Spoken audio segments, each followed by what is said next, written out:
Wow, it's been a while, guys.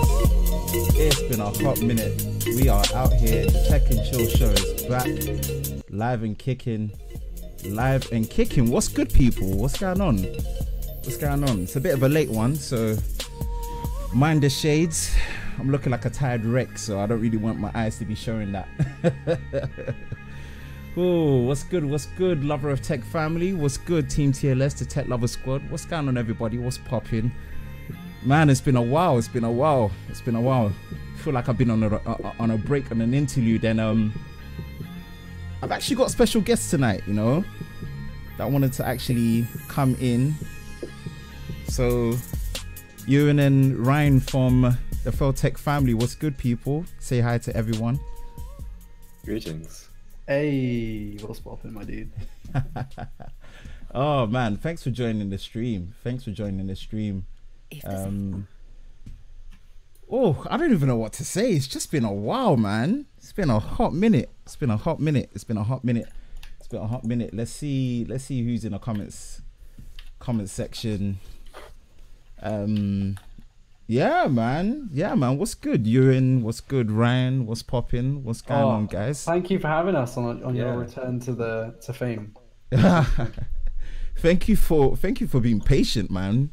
This setup stream has been it's our fault it's so late, so it ain't even. It's just I finally sold the desktop.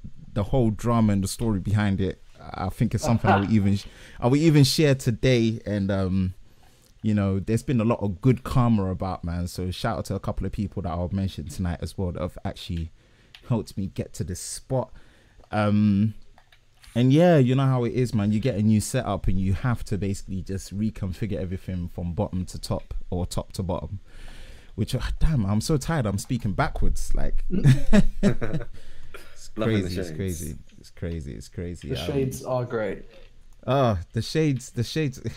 I don't want to be looking like a tired mess on the camera tonight, so I'm trying to keep incognito, you know, like Morpheus or Blade would be. So yes, what's going on, everyone? What is good, lover of tech family? If you guys are still awake, my guys in BST, British Summertime, it's still British Summertime at the minute, or some people like to call it Greenwich Mean Time +1. We are still out here, but for all my West Coast audience that are 5 to 8 hours behind, hopefully you guys are finishing work early enough to be able to catch tonight's Tech and Chill show. It's kind of impromptu because I wanted to do a first live stream on a new setup, kind of say hi to everyone and just make everyone realize that I've not gone somewhere into oblivion, curled up away, not wanting to do this anymore. You know, it was just out of necessity that I couldn't actually create or do the live shows, but we are back. So Tech Discussions, the place where you come to chill, talk tech, and, you know, have a bit of fun.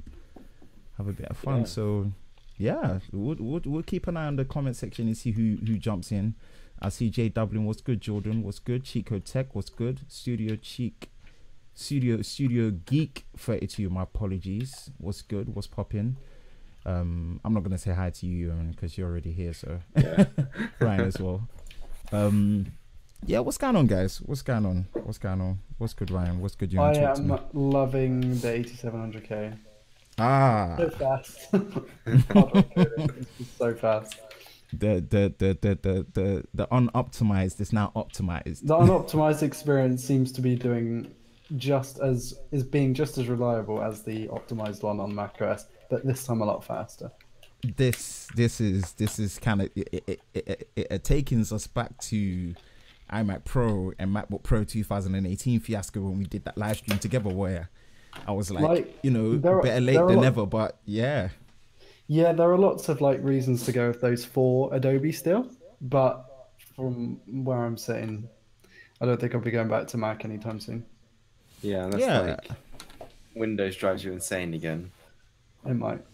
We don't know. Only time will tell. Only time will tell for sure.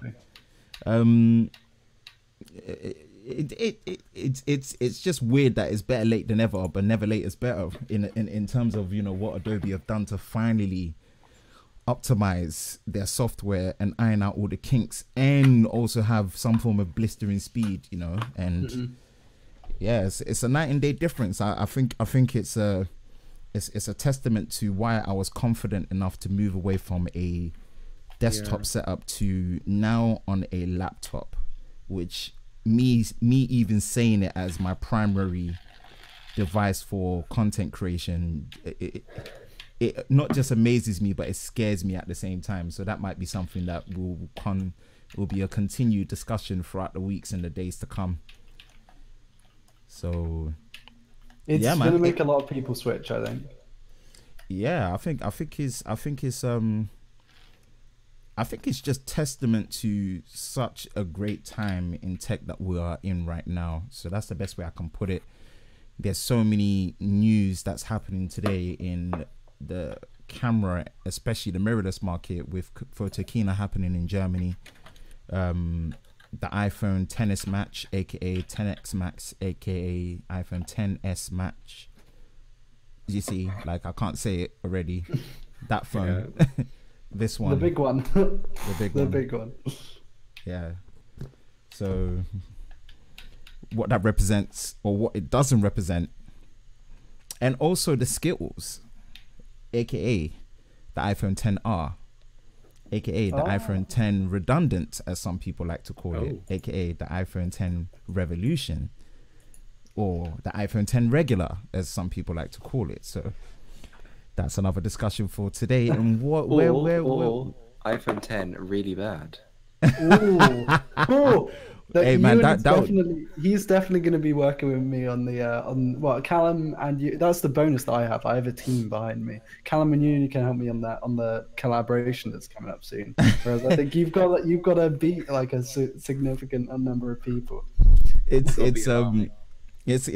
gonna be an interesting discussion for sure. So that's something that, without a shadow of a doubt, that's you know, next month with the release of that phone, what the naysayers are really gonna see, and people where they're putting their money where their mouth is really gonna be determined by the next 3 months of that phone and how it gets responded. So see, I know this is like just the entrance to the live stream, and we're not going into big topics, but I want to say briefly that with the iPhone XR, and I've mentioned this, like you guys would know this, like I don't think that it's not going to sell well. I just don't like it. Like, that's just my personal gripe. I know a lot of people who will like it, and I don't understand the people who like are hating on it just because it's going to drive Apple's sales the wrong way. I just it's going to sell well. This is an iPhone 6s, my dearest wife's iPhone 6s, 326 ppi for the win. Obviously, I'm gonna interject a bit of that as well, and reference to the intention, if that's even a word, if it's not, apologies, the intentionalism of Apple and what they're doing with their PPI patrol. Shout out to the PPI patrol team. Oh, you're gonna do a video? You could like blow up with them. What's happening with that? Oh no, it's happening. It's happening. Good. It's just, you know, not revealing too much, but it's just just little, you know, just snippets. You know, maybe ask the audience and find out, why do you think Apple is doing what they're doing? Because it seems very intentional. You know. So there's the iPhone XR. Also the tech community. I would like to definitely interject that conversation. Quite toxic. The controversies around that. Not to stir up, you know, a can of worms or anything, but you know, I've been away. I've been, you know, seeing some stuff. You know, people have been saying stuff to me, and it's been quite interesting, and it's been something I've been seeing as well. So I kind of wanted to bring up that conversation a little bit and see what's good, see what everyone's perspective is.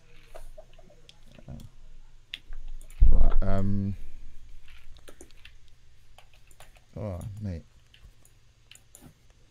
just trying to think. And what else guys, what else did we? Well, we've got so for the camera stuff, like There's a bunch of people bringing out cameras. We've got the recent release of macOS Mojave, I believe it's called. Mojave, the Mojave Desert. And then we've got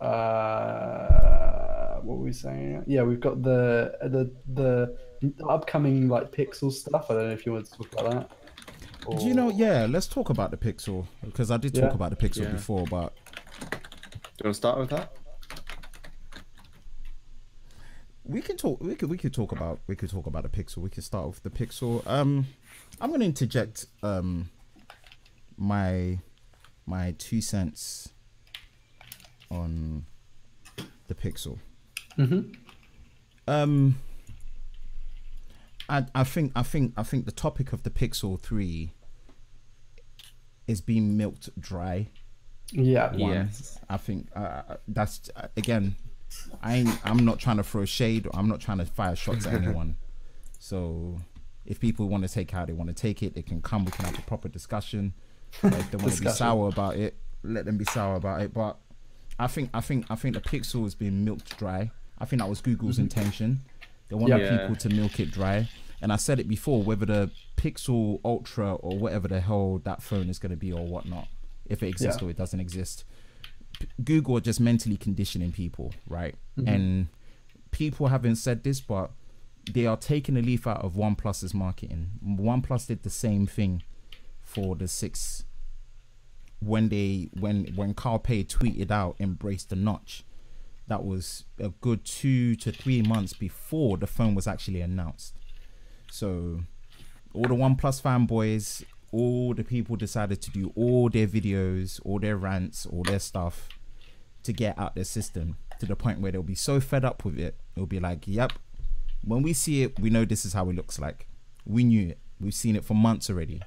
So the leaks were right. Yes, there it is. Let's get over it. Let's get it done with. What is the phone like?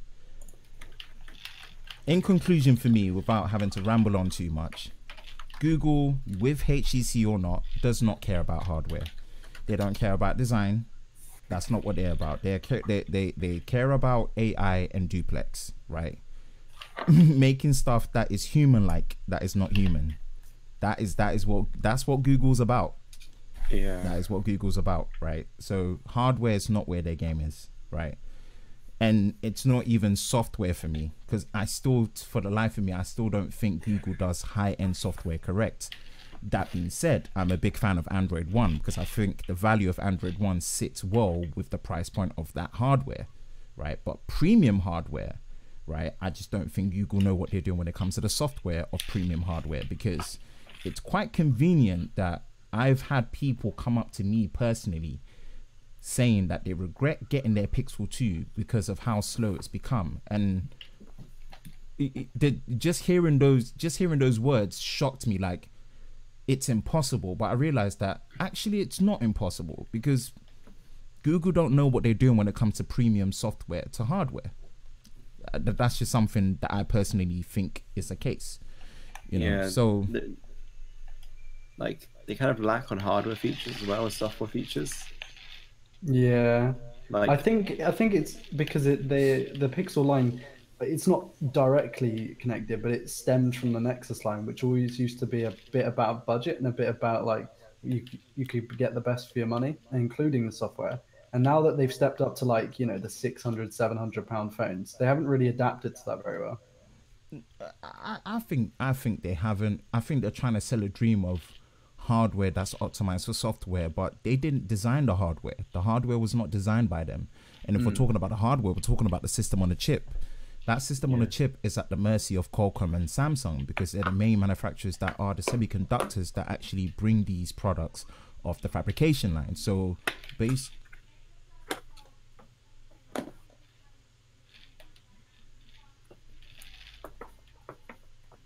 hold on, give me 1 minute, guys.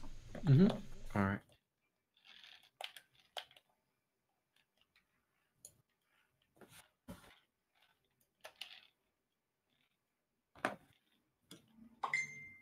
Oh, wait to mute that.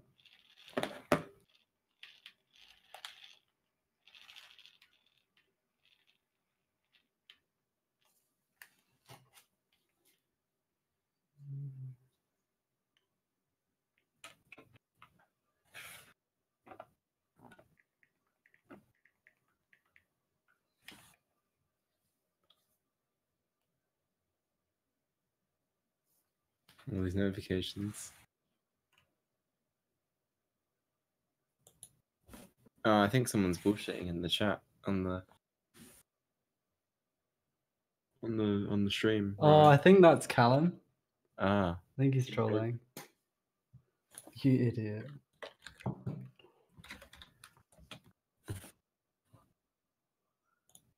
He's trolling. Life of a dad, content creator, and all the benefits that come with it. So, all right, continue. Yeah, so Pixel 3. Guys, I need to make you guys admins.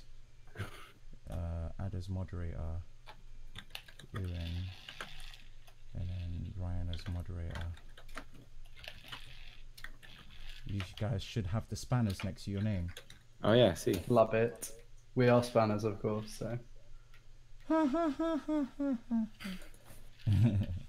My crazy laugh. Callum Madden. Ben looks like an F and G. Thank you. That's not the intention. Oh, that is Callum. That is Callum. That's Kelsey. That is Kelsey. That is the boy. I thought King Joker was. It could actually be both of them. I think he probably. Yo, CC in the house. What's good, Concepts? CC in the house. What's good, bro? Shout out to Concepts as well. Big part of the reason why I'm at. Oh, since you last live stream, he did his face reveal. Yeah. That's on you. Low-key, I'm gonna be like, I saw the face reveal like a month before, but I was under NDA, so I couldn't reveal that stuff. I was under NDA, so. Netherlands agreement. Netherlands. Yeah. I was under NDA, so shout out to Concepts Creator. Yeah. Great concept. Yeah. So obviously you were saying about Google. Yeah. The Pixel 3. So it's my conclusion to the Pixel 3 is Google have given a lot of room for people to get mentally conditioned. So it's one of those things where by the time we see it, and it's the same as what OnePlus did. It's the same as what OnePlus did, to be fair. Yeah. So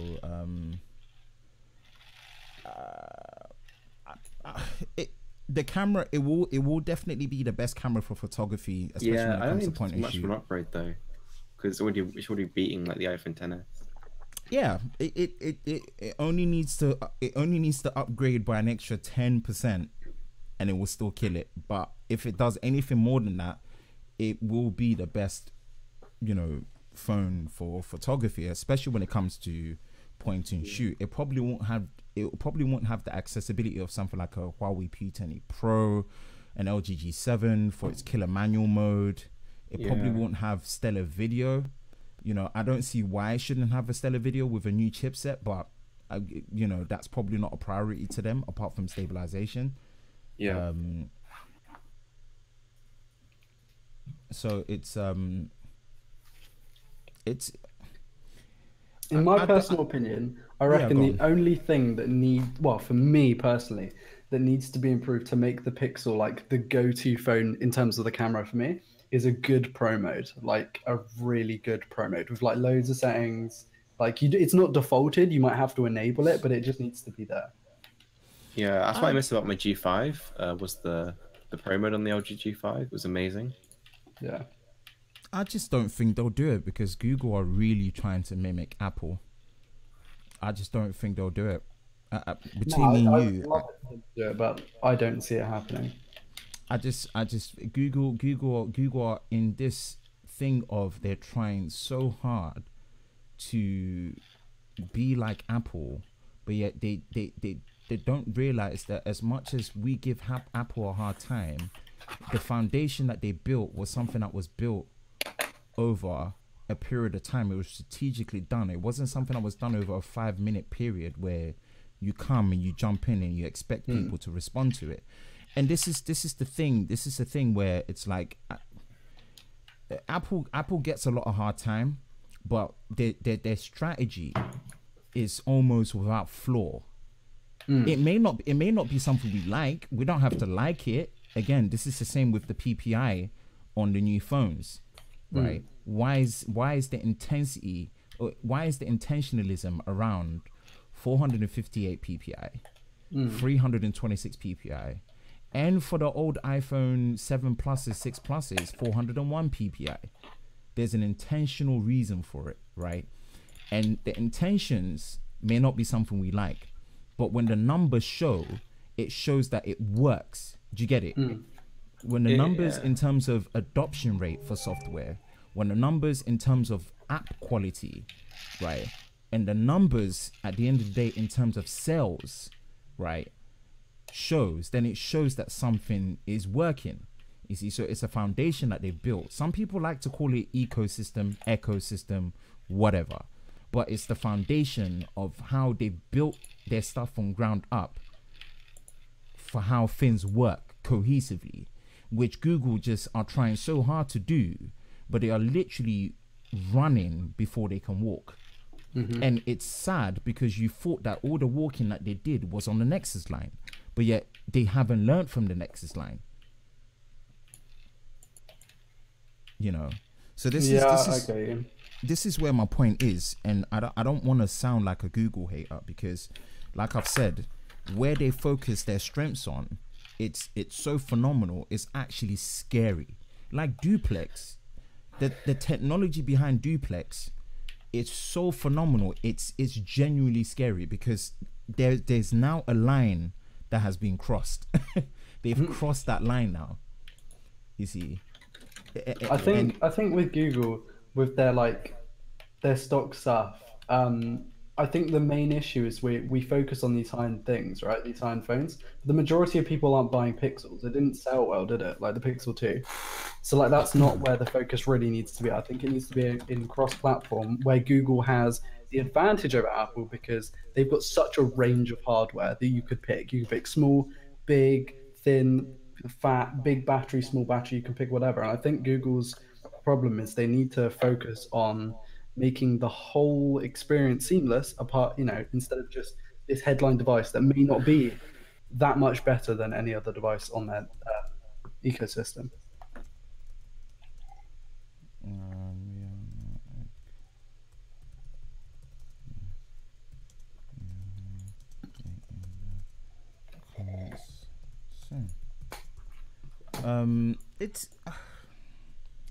It's true.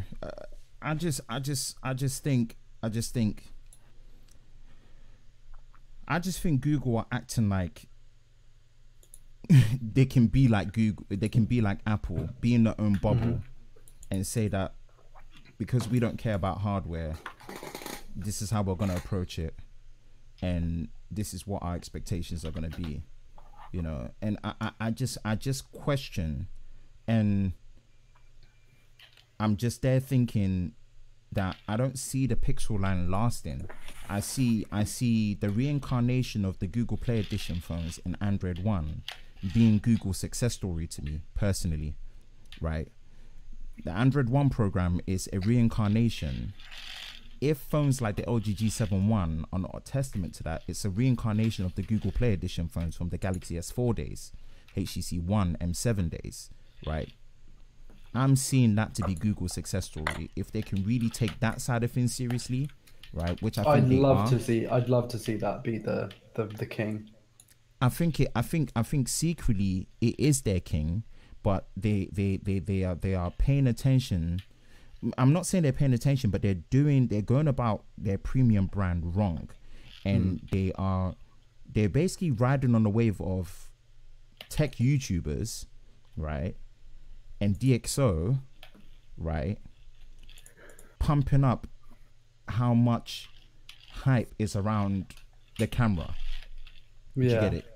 You see, and I'm not interjecting the lack of importance of a camera on a smartphone, but I always look at these premium flagship phones as a mix of balance of features to longevity, right?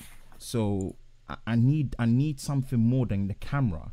I get the importance of a camera is something that needs to be there for when you need it. It needs to execute. But to be quite frank, unless we're really, really nitpicky with stuff, all these smartphones have come to a point where, for their sensor size and the fact that they can't really defy the laws of physics too much, even the iPhone 10, the new tennis match, right?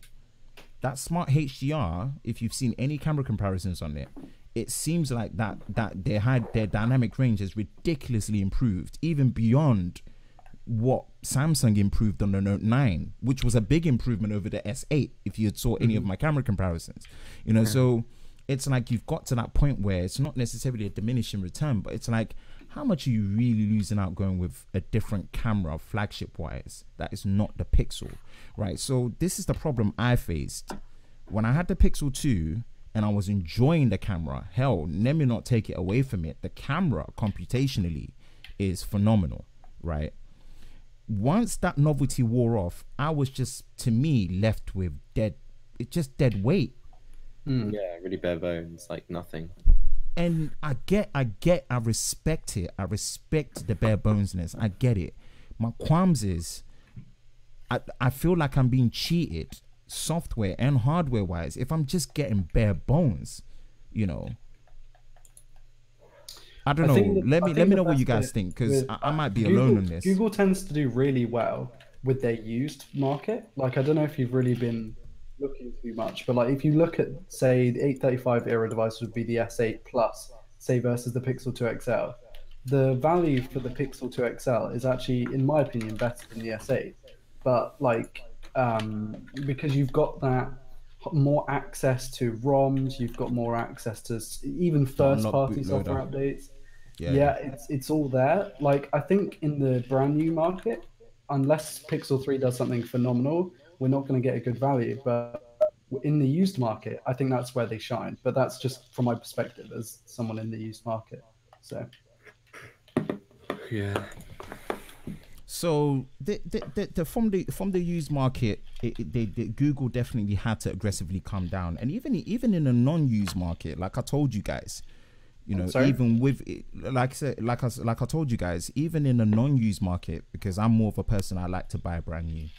Right? Yeah. So I'm more on that side of things. Even in a brand new market, prices on it had aggressively come down when I got it, to the point where even without my connections, it was cheaper to get the phone on the monthly with a service plan than buying the phone outright and even putting a prepaid pay-as-you-go SIM card in there. You see, so it's testament to the fact that they had to do that to get some form of attention and enticement for people to buy into the brand, right? My conclusion to all this is, the camera is predictable, because if people don't think that having hardware to optimize for software is not important, the iPhone 10 is a big testament. The iPhone 8 and 8 Plus are a big testament to literally how poor app management has been or was on the iPhone 10 on iOS 11. I don't know if iOS 12 has fixed that. I don't think so. But that extra 1 gig of RAM that Apple knew they should have put in their phones last year to match what was on the iPad Pro, I actually thought it was something that was only going to be a problem in a controlled speed test environment where you see on these videos. But when I'm using that phone on a day-to-day basis, and I'm trying to go through my email app, and I'm trying to copy something from my email app, and I'm trying to go to Twitter or Notes, and I go back to the email app, but the email app is completely force closed and it's reset me back to the beginning, and I have to look through my emails again, that is a problem for a phone that is priced at £1,000 starting. You see, and I can't make excuses for that. So no matter how efficient iOS is as a standalone software that is exclusive to Apple, yet they hit a brick wall when it came to their optimization for hardware, where they put now 4 gigabytes of RAM in the newer phones. Best believe this Google Pixel that's coming out with 4 gigabytes of RAM, I can't see what they're going to be doing with that on a premium high end, you know. So I can't see myself justifying buying a Pixel, right? Because I don't think Google have qualified to the same level that Apple, Samsung, and even Huawei have done in regards to making sure that they have their own hardware that works with their software. You see, so I think they're more computationally AI based in terms of cloud services are going to be where they're still going to shine. I think their main showcase is definitely going to be Google I/O, and their second sleeper hit is definitely going to be Android One. They really need to take Android One a lot more seriously, make sure that manufacturers and hardware OEMs adhere to the guidelines that they've got for Android One. And I think really and truly that is going to be the value, and I think it will be even better value. Like, if you guys haven't checked out Ryan's video on the Mi A2 Lite, mate, it says it all. It says it all. So I'm gonna pass it over to you guys. Ewan, do you want to go first? You go first. All right. So, yeah, I think when we talk about Google's Pixel line, the value there is gone. Feature set is going to be limited. There's not going to be a huge demand for like features with the Pixel. So for people who want it, probably don't care much about features in the first place. And I think it's a very niche product itself. I think as much as, they spent loads on marketing on TV, like when the first Pixel came out, it was massive, all over the news, all over the TV, all over social. And I think that it drove a lot of hype. But then when people went to buy it, like I know one or two people in real life who have a Pixel series device. Like most of them are Huawei's, Samsung's, LG sometimes, but mostly Huawei and Samsung these days. And I think that, I think, as I said before, the Android One needs to be the focus, and then this could be like the back burner kind of thing. Because you could still market Android One as a product just like you could Pixel. The Android One, as the Mi A2 Lite video showed, the phone itself had Android One branding. It was an Android One boot like splash screen. It was Android One on the back of the phone, like imprinted on there. Android One on the box. It's a product. It's not just like a bit of software. Like you could say, oh, this phone runs Android. That's great, but this phone running Android One is like the premium version. It's like definitely going to get updates, definitely going to be supported, and you could market that really well. I think a lot more people, especially in the UK, are going to be more favoring towards that, because then they get to pick their hardware of choice with their software, Android One, and it's more tailors towards Google's open ecosystem. If they have a closed ecosystem, kind of like what they're trying to imitate with Apple stuff, with like the Pixelbook, Pixel C, I think it's called, or something like that, then what they're doing is limiting themselves, because that's not their strength. Because like you said, they're not developing their own processors, they're not doing all the nitty gritty stuff. Their strength is that they are available on so many different devices. I think they just need to realize that and just go, look, we kind of like, we could develop a Nexus or a cheap Pixel, but that should be like the back burner. We should really focus on making our platform a platform and not just a select few devices. And this is where I think they can strike the best of both worlds, because that's what the Android One program is. It's open access, but with strict guidelines. Do you see what I'm saying? It's open access. That sweet spot is so unique to them that I think they're missing the opportunity to capitalize on it. And I wanted to, interject into the comment section as well. Shout out to my man Devin, the Creative Kids, CKID, Kaiser Reveal, Sean Be Nice. Oh my days, Sean Be Nice is definitely part of the discussion tonight, without a shadow of a doubt. I know Kin Joker 910, you were dropping a couple of questions as well, so Ewan was answering and stuff. So we're going to get involved in the comment section. One thing that CKID just dropped is, I think the strength of Google is in the software. I wouldn't even focus too much on the hardware if I were them. And I don't even think it's software. I think they are a cloud-based computational AI company. I don't think they're necessarily a software company. I know it sounds like, well, what's the difference, right? For me, how I see the difference is everything about Google from the offset, from what we've always known about them, from when you think of Google, two things instinctively come out: search and maps, right? That's like the traditional Google, right? When you ask anyone, Google it, they mean search.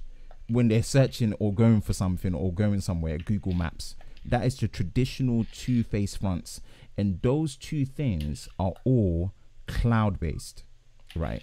It's all learning of AI. It's learning of people's behaviors, how they search, how they type. That's why when you type something, before you type it, it knows what you want to search for. You're like, wow, Google knows me, because that's what it's learning, right? It's not really learning anything about software per se, but it's like human behaviors.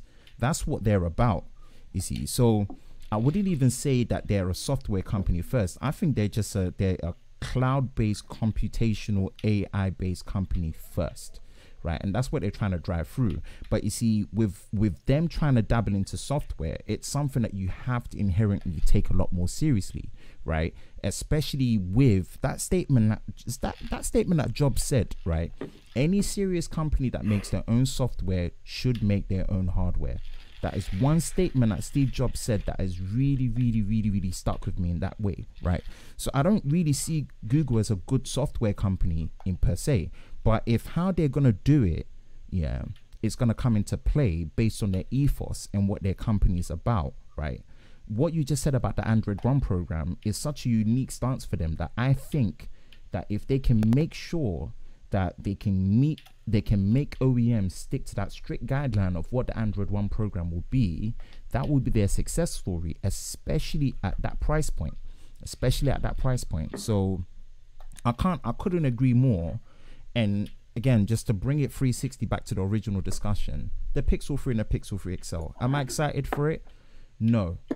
I'll just be glad when the phone officially comes out and it's revealed and it's announced, so that all these people that are basically milking it dry in terms of, people want to call it clickbait, call it whatever you want it is, but it's that phone is just being milked dry, and yet it's not even here yet. You know, and I'm kind of fed up of it in my retrospect, because I'm thinking like, rah, okay, the phone isn't even gonna be all that minus the camera, you know. So cool, that's just me interjecting stuff, you know. I'll be more excited about the the P20 Pro and the P20 and the V40 that are coming out, you know? So the best bit about the Pixel 3 coming out is the Pixel 2 coming down in price. It's the best bit. Will the Pixel 2 even be sold? Because the Pixel 1, I don't know, I'm just thinking of the used market, that's all. Oh yeah, used market, definitely. Used market. I don't know about new market though. Yeah, it probably won't be sold, just like how the iPhone 10, which I tweeted this, the iPhone 10, people keep saying the iPhone 10 is a year old. It's not. The iPhone 10 came out to buy on the 3rd of November. The replacement phone came out on the 27th of September. If you count the months, that phone is the shortest lifespan iPhone out of any iPhone that has ever been released. People don't realize that. That phone was only out for 10 months before it got discontinued. Meaning, if you walk into an Apple store now, you cannot buy an iPhone 10. Meaning that phone is the shortest lived iPhone in history. So will the Pixel 2 still be sold? It'll probably be something that you have to get in the used market without a shadow of a doubt. Yeah.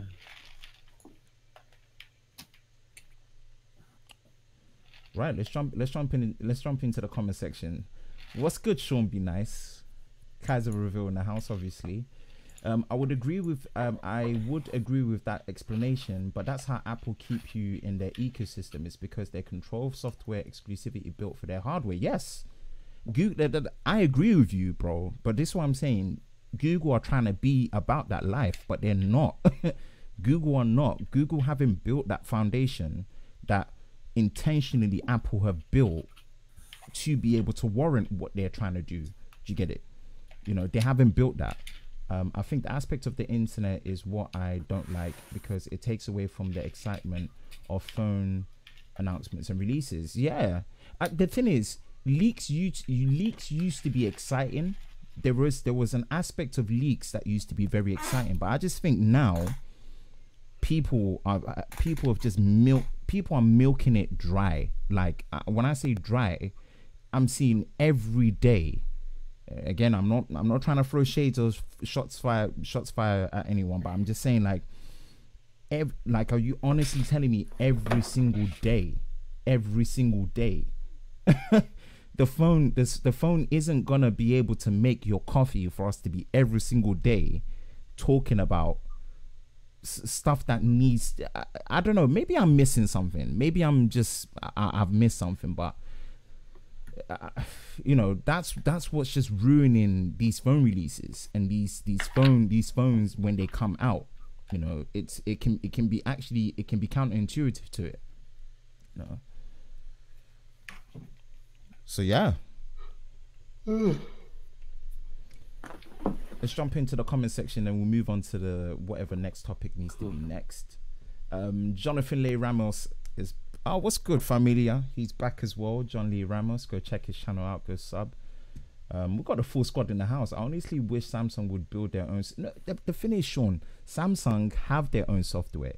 We discussed this in a previous live stream. Samsung's biggest mistake with not going with Tizen full time was when they decided to ditch Android on their wearable devices back in the S3 and the S4 days. Samsung, when there would have been less collateral damage, when companies like BlackBerry were still trying to make their softwares relevant, when Microsoft were actually doing their own software as well, that was their chance that they should have seen as a window of opportunity to be like, everyone's doing their own, right?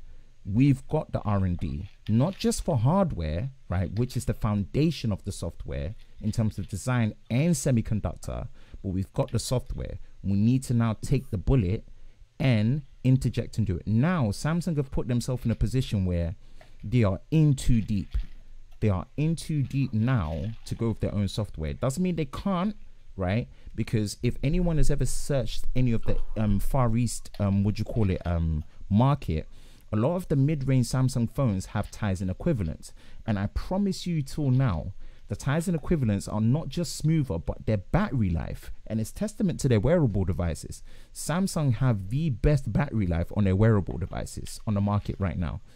You see, because they have that control that warrants them being able to produce, design, and manufacture their own hardware to work with their own software. You see, so it's not a wish. It's just Samsung, whoever was part of that decision making then should have been brave enough to have gone away from Google. You know, and I've heard people make the argument of they need to depend on Google because, you know, Google services, Gmail and stuff. Well, ask any person that uses iOS and it will tell you that all the Google software apps, all the native Google apps work better on iOS than Android. And that's because, again, the foundation of what Apple have done with their software developer kit, their SDKs for developers to build apps for their platform, is so robust and it's so simple and it's so efficient that third-party apps can feel like native first-party apps on that platform. You see, so if Samsung had sat down and built that foundation from the ground up and made that kind of similar accessibility in terms of their software developer kit, their SDK for developers, Tizen would be ruling right now. 100% will be ruling right now. If not ruling, it would be on par with iOS. You see, so that's just answering Sean B. Nice's question. One thing I want to say. Add, interject. You know, basically, I'm talking about the iPhone, talking around about how the Note 9 and the iPhone XS Max. Like, tennis match. But the Note 9 has the better hardware other than the system on a chip. But because of the closed system of Apple software, it destroys it in nearly every comparison. Like, it's crazy. Yep.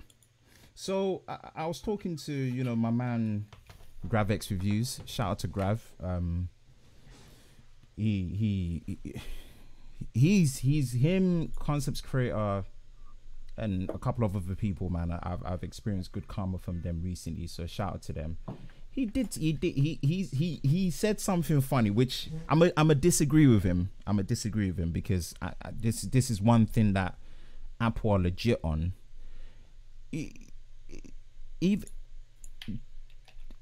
And I keep saying this because one person that is probably the most legit person to have explained this was Gary Sims from Android Authority.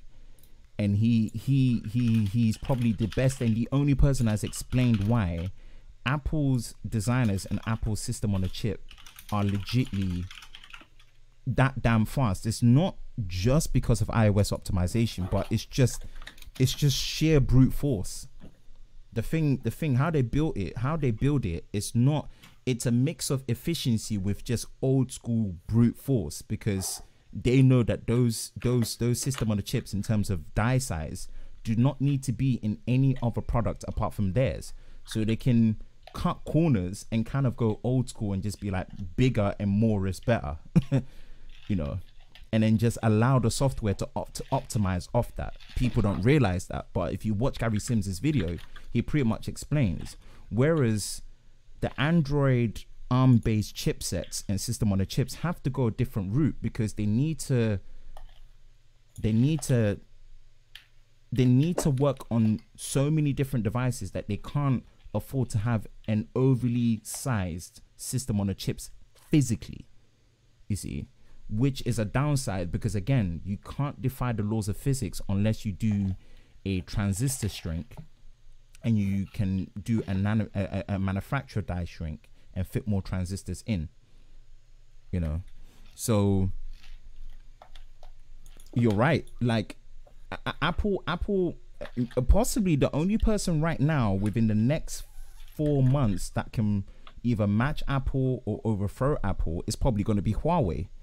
It depends on how they do and how they optimize their hardware to communicate, because obviously the Kirin 980 chipset has the same amount of, you know, transistors as what is in the A12 Bionic 6.9 billion, but it's what they do to allocate those transistors, whether it's computational power, AI, graphical power, whatever they decide to do in terms of their silicon allocation will determine if they match Apple outright, or they lose in some areas, or they win in some areas, and they have better efficiency, especially with how good their battery life is. So we got to wait and see. But right now, you're not wrong. The next 6 months, Apple have got the full bragging rights.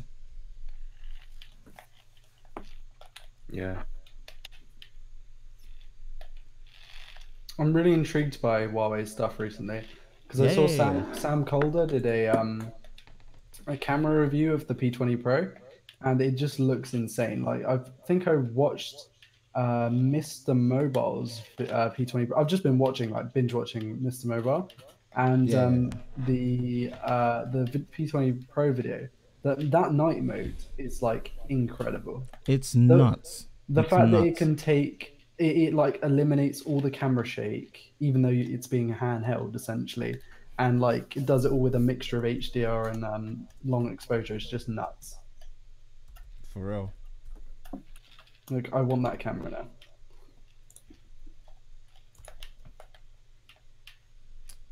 Let's say Dookie in the house. Dookie in the house. Man, I can't even multitask at this time when I'm so tired, but it's cool. We're out here. This is gonna be kind of like a mellow. Usually I'll be having a bit of background music, but I've not really set up my iTunes playlist yet. I need to re-download and reallocate everything. So apologies. You're going to be listening to our lovely voices tonight. So shout out to you, and then shout out to Ryan for keeping the squad company. And this is actually, funny enough, the first tech roundtable. This is the first tech roundtable. So I'm still figuring out. I'm still figuring out how we can get more people onto the stream. No doubt.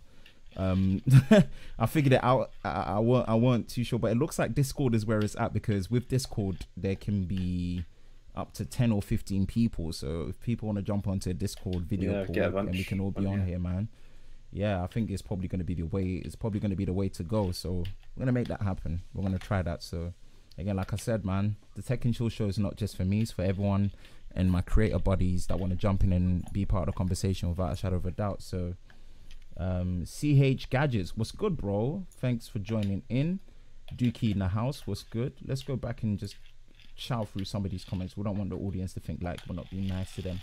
I think there would be saying it again, Samsung needs to work on Tizen, make it more exclusive, no direct competition like Apple. Yeah, for sure, I agree. They've got the research and development to be able to do that. Or throwing, I think they would be more successful without them. Or throwing shade on my concepts. CKD was good, yes. Apple Tech Pro 101 was good. Did Man U win today? I was seeing the live scores on my I don't even know. Man United probably drew for trusting them. Shouldn't be nice. But do companies have the time to begin working on their own software when you have to spend that time to keep up with Apple, who still reign supreme? This is the problem. Like we said, the time where there would have been less collateral damage, they should have jumped on it. Microsoft were probably going to be the only ones that were going to be able to do that properly, but they just got lazy. You know how they handled the whole Nokia transition, acquisition, layoff. You know, they missed a big opportunity of having their own in-house software to their own hardware that could have competed with iOS. You know, so Samsung just didn't want to take the risk. Yeah, it's true. They just weren't brave enough. They just weren't brave enough. They were brave enough with wearables, but they weren't brave enough with their handsets. That's a very good point. Apple started their company off by building their own foundation, which I think is paying off 100%. 100% again, sorry, the intentionalism of what they did, we may not agree with, but again, when the cohesiveness and the numbers are showing, it shows that it works. What's good, folks? Dookie in the house. Your intros are lit. Yes, that is a fact. Thanks, bro. Sean the Forest Walker in the building. Yep, Team Forest Walkers. I use all the Google apps on my iPhone, Google Photos, Assistant, Drive, etc. Yeah, definitely be fully Samsung if they had done that. Yep. We're just literally trying to chow through the comments, then we're gonna get onto the next topic. Yeah. I even use Google Keep instead of Apple's Notes. Exactly. I use all the Google stuff on my iPhone. Also, the night mode on the P20 Pro is absolutely nuts. Yeah, no doubt. Kaiser's in there. Cool. What's good? Huawei are doing great, but a bit much on software editing. I would have gotten it if it hadn't been that. The complete package. One shocker for reality for me when I had the P20 Pro, when I was doing a camera comparison of the P20 Pro against the Note 9 when it first came out, was the display. Wow, it's that AMOLED display on the P20 Pro is bad. I couldn't see outdoors. It took me back to Samsung S3 days.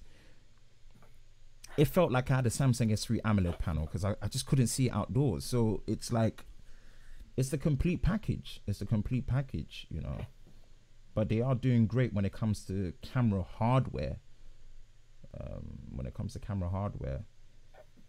Not a fan. OnePlus 6T coming soon. Yeah, that's going to be mid October.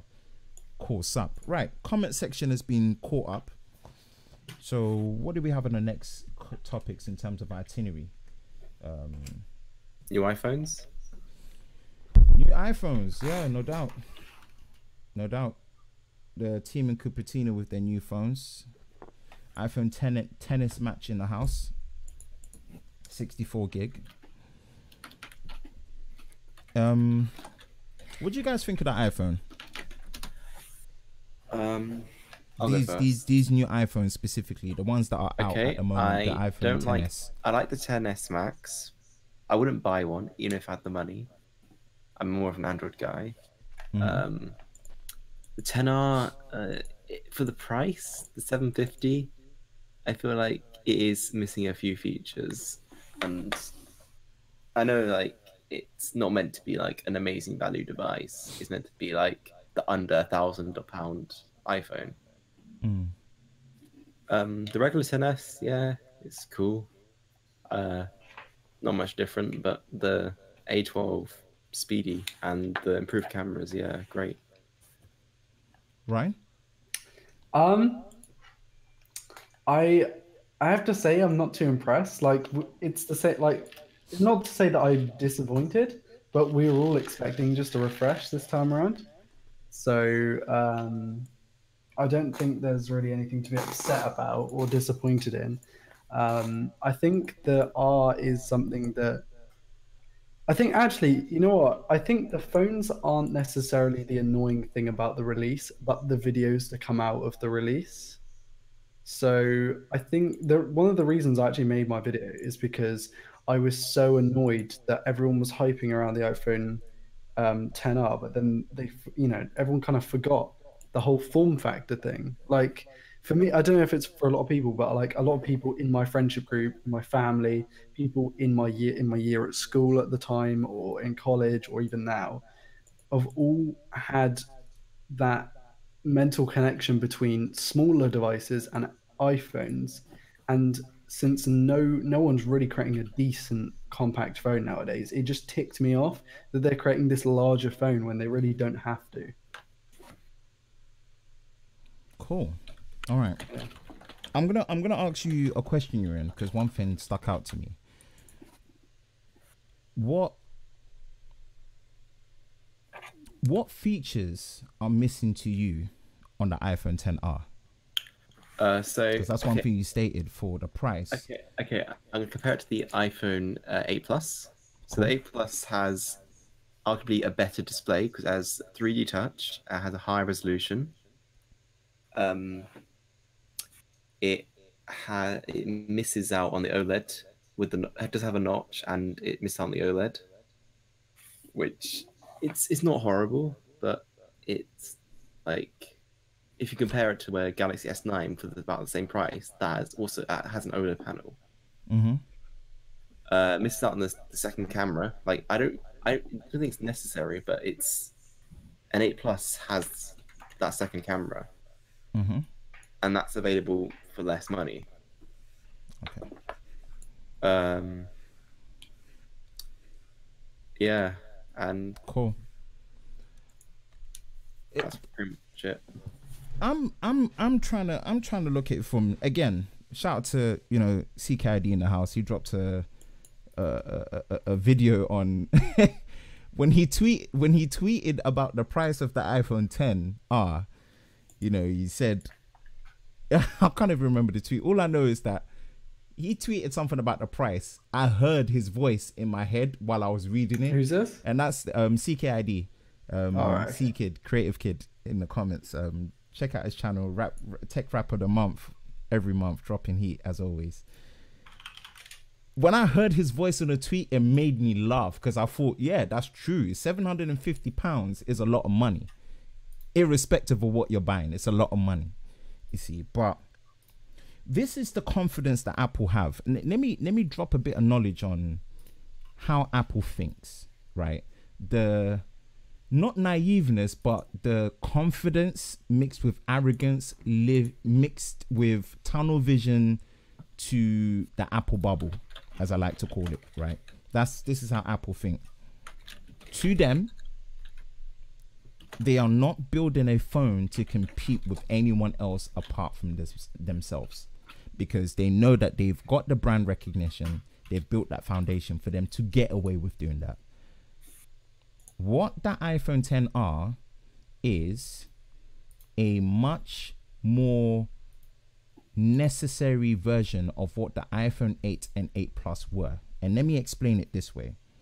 The main reason for that second camera lens from what was originally introduced from the iPhone 7 Plus was for portrait mode.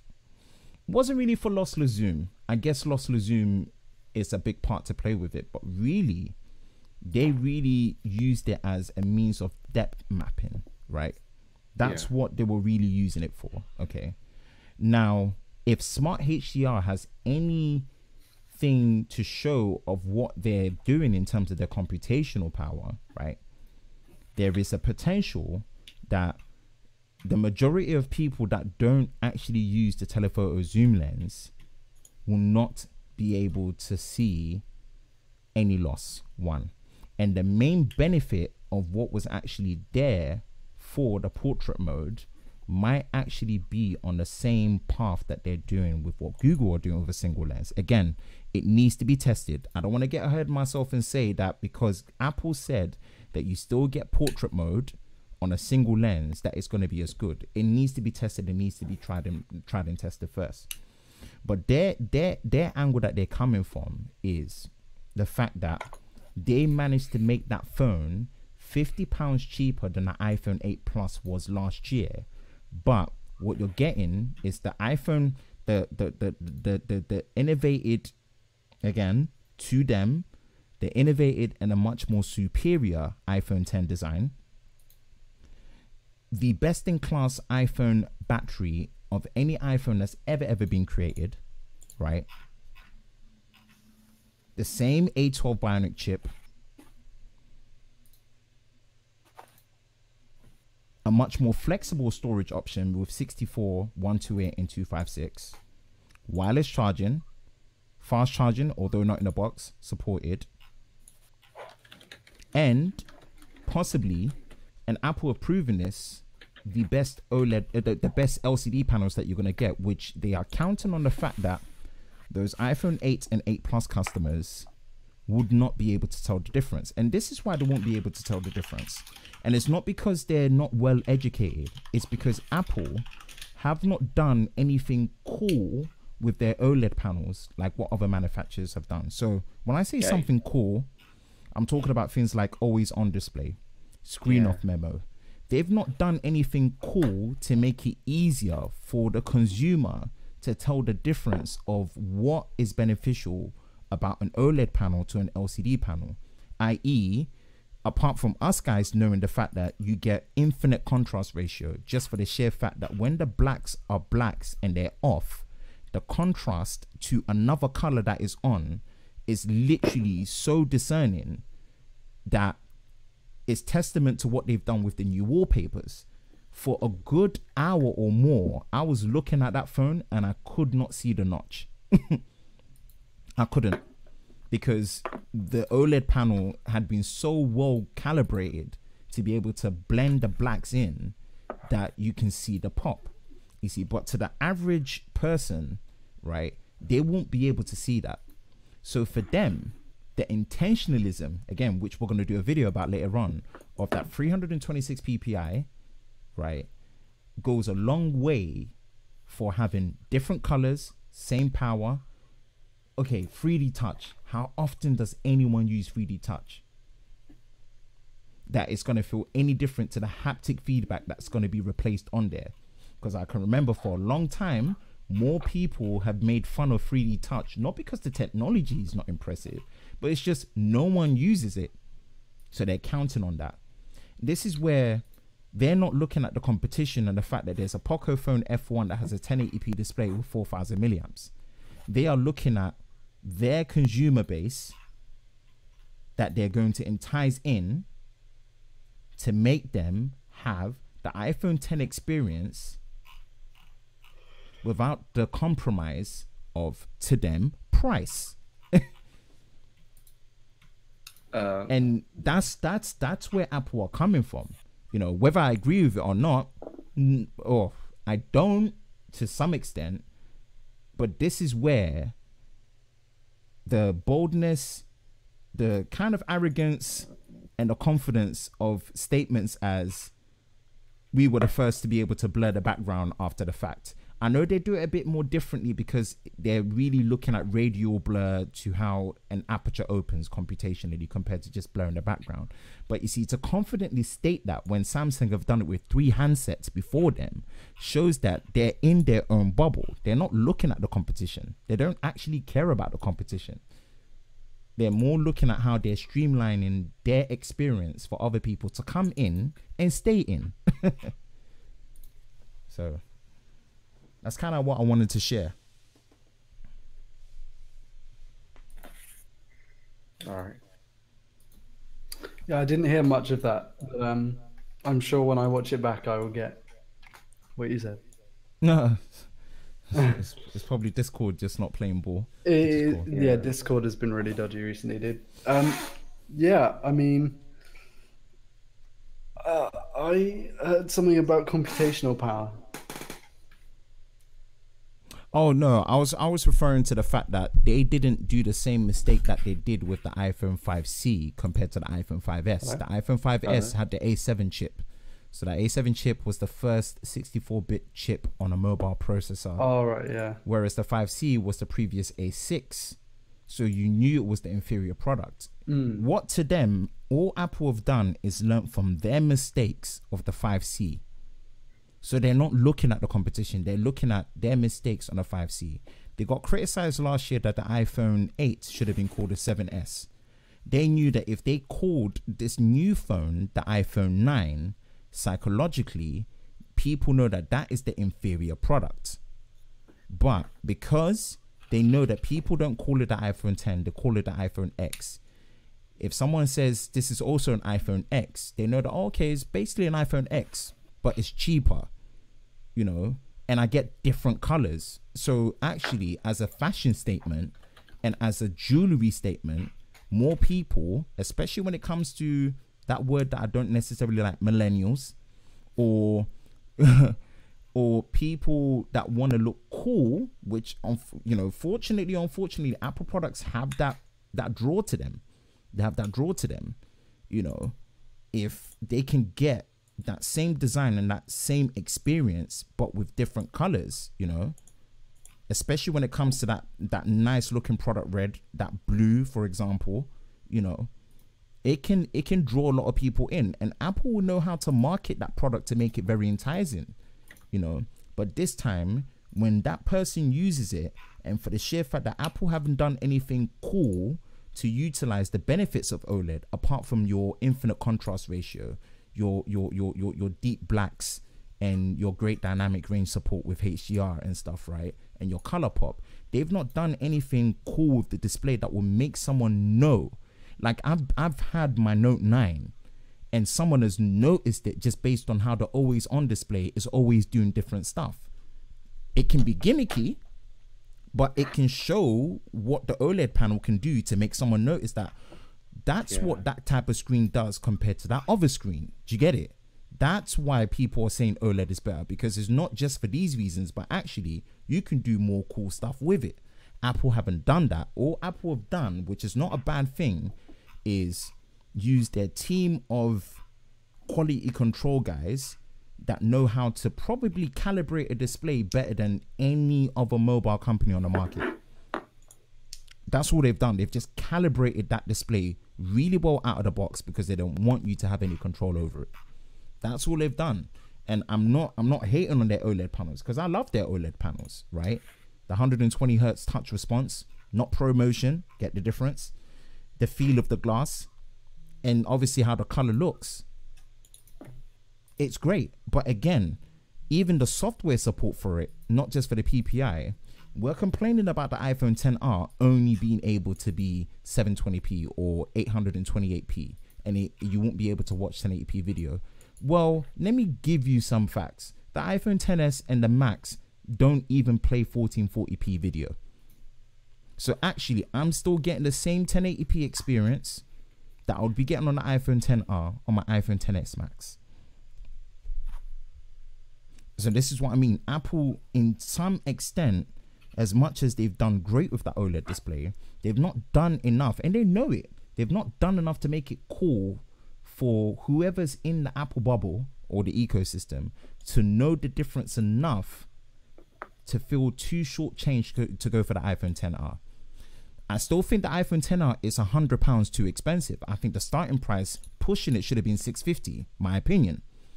But again, because they've built that foundation, they can get away with such ridiculous pricing.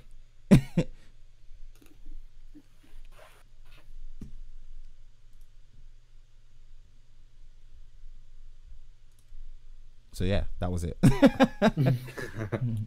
Yeah, it fits into Apple's ecosystem. Yeah. But I think it's just not something that, I don't know if it's not something we're expecting, but it's just not something that's really, I think some people are putting too much hype on every phone these days, including the XR. I think like with the Pixel that's not even released yet, has been announced, the OnePlus 6T, Like people are just putting too much emphasis on that and not on really interesting things to well, maybe to me, like the Android one, or the new implementations of 5G that have been tested, or like things that actually will make a difference and not just the products themselves, like the back end to it. Like there was a lot of talk about the 7 nanometer process, and I think that's the stuff we need to talk about, not the end product that's just a refresh, if that makes sense. Like to make people aware of the technology so that they can make a more informed decision when they go to buy a smartphone. Yep. Lord Crispy in the house. Roger Michael's in the house. Lord Crispy in the house. Nice. And Apple's gonna be the last company I'm gonna defend. I don't need to defend them, right? But I'm just trying to educate that foundation that they've built allows them the leeway to live in their own bubble, right? So people will get fired up. They will talk about the Poco F1. They will talk about the OnePlus 6. They will talk about all these other phones, right? Apple doesn't care. Apple would only care if they hadn't built the foundation to bring in that level of control and exclusivity that their brand carries, right? So it's clear night and day that sometimes I looked at the keynote, I'm thinking, Apple, like, stuff that you're saying it as if you jumped on it first. But then it made me understand where their decision making. And it's nothing new, but you just kind of understood it more because the competition is so high at the moment for value of hardware to pricing that you're thinking that, come on, Apple, you just killed one of your products that hits that market, the iPhone SE. No one can buy that phone brand new no more. And where's the replacement for that? It's like you don't care. Do you get what I mean? They had a product like that. They killed it. They haven't replaced it. They could have replaced it. They pulled it back and they brought an iPhone XR, which for them is their phone for more people to have access to. Do you see that Apple bubble, that confidence of a bubble that they're living in? You see, and they can get away with that because they've established themselves well to be in that position. You see, so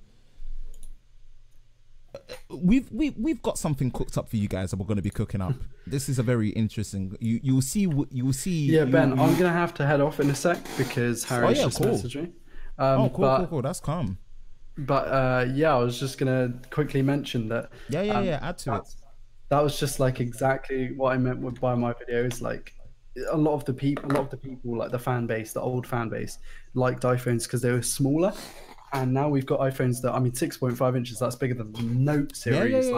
Did we ever see that coming? Like, that's insane. 100% agree, bro. So, not to take too much of your time, I'm probably going to be doing a long one. So, anyone else that wants to jump, hit me up on Discord. If you want to jump in and talk, let's do that. I don't know if you're still staying, Ewan, but don't feel like you have to go. As well. But if you're going to go, that's all cool.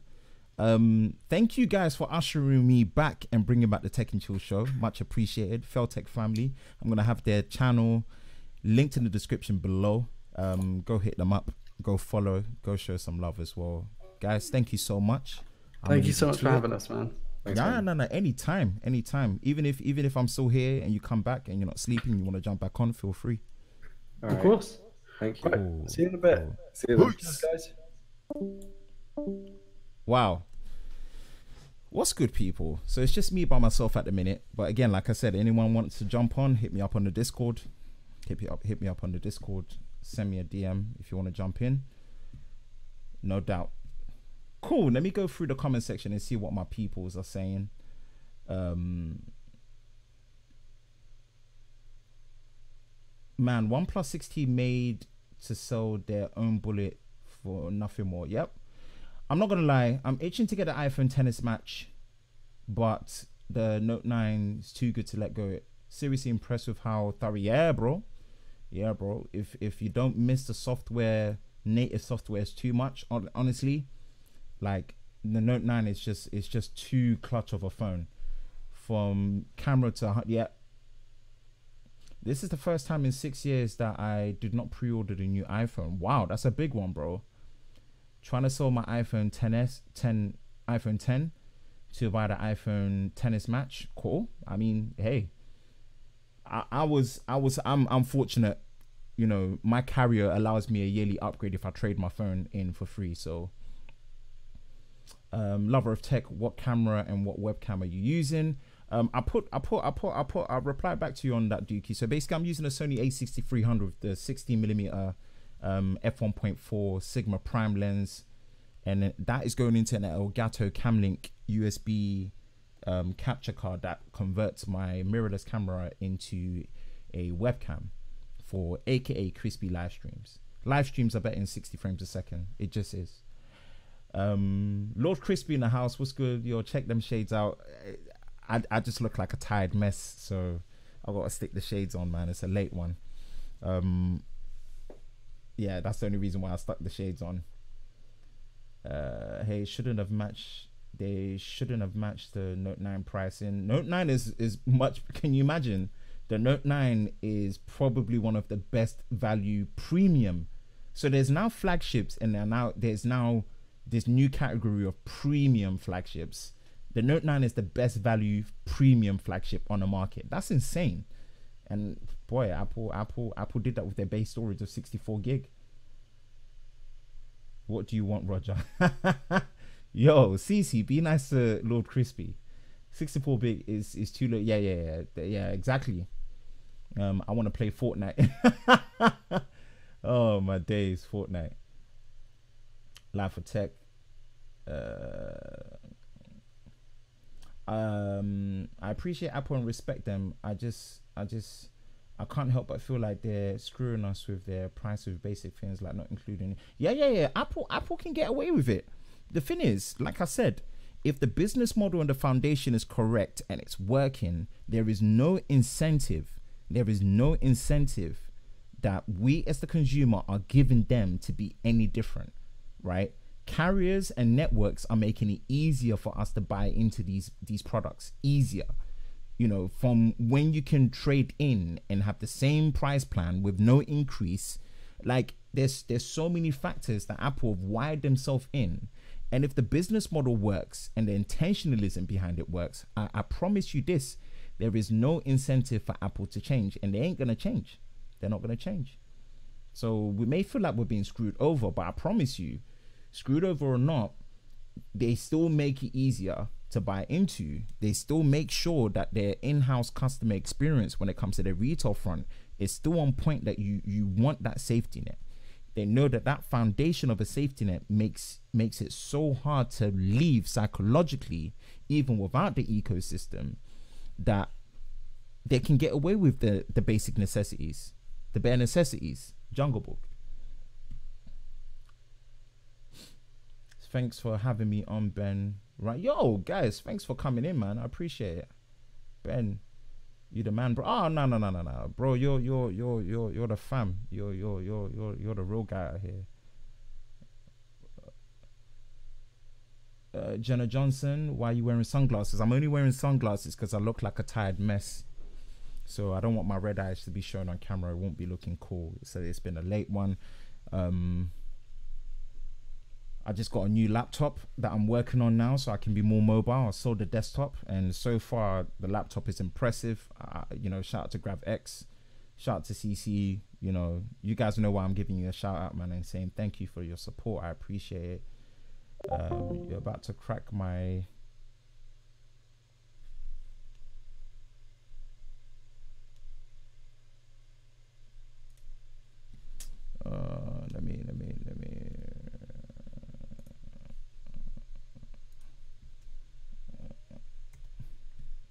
Let me come back.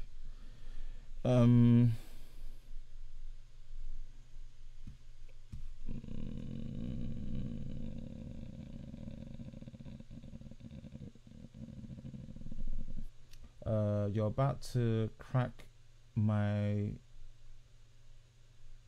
And how crispy Jenna the sun just not here, the small details. Okay, I'm going to head off to bed. Wanted to come and say hi, Ben. And dude, that image quality is seriously good. It's the best quality I've seen on the live stream. Oh, thanks, bro. I'm learning from you, man. You're the king of image quality. Like, bro, Roger, we miss your content, man. We're missing you on the scene, man. Just whatever you need in terms of us helping you get back on the scene, man. Let us know, bro. Let us know, man. We miss your content. We miss your presence, man. You're good people. And just stay good and stay humble as always, man, bro. Have a good night, my man.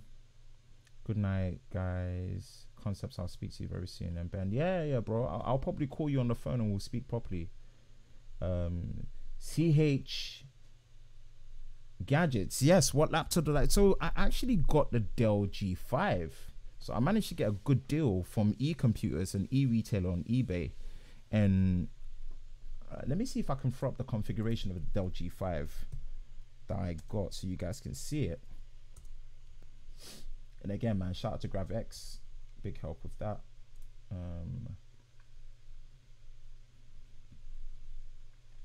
Let me see the configuration that I actually got.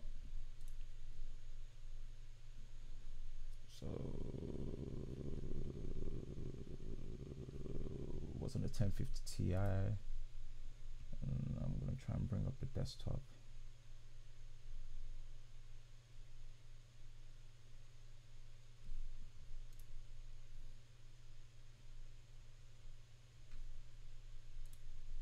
Cool, so let me just try and switch up the scenes.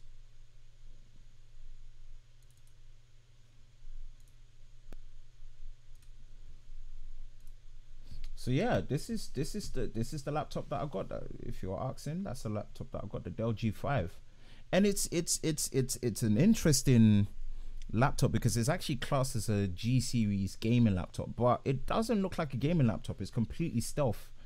You know, 6-core Core i7, Coffee Lake, 12 threads, 8 gigabytes of RAM, but I actually got an extra 16 and put it in there, and it's now 20 gigabytes of RAM for now. Then it will be 32 next month when I get another 16, because trust me, when you're using Adobe programs, it hogs up RAM. 128 gig SATA SSD, but it does support NVMe.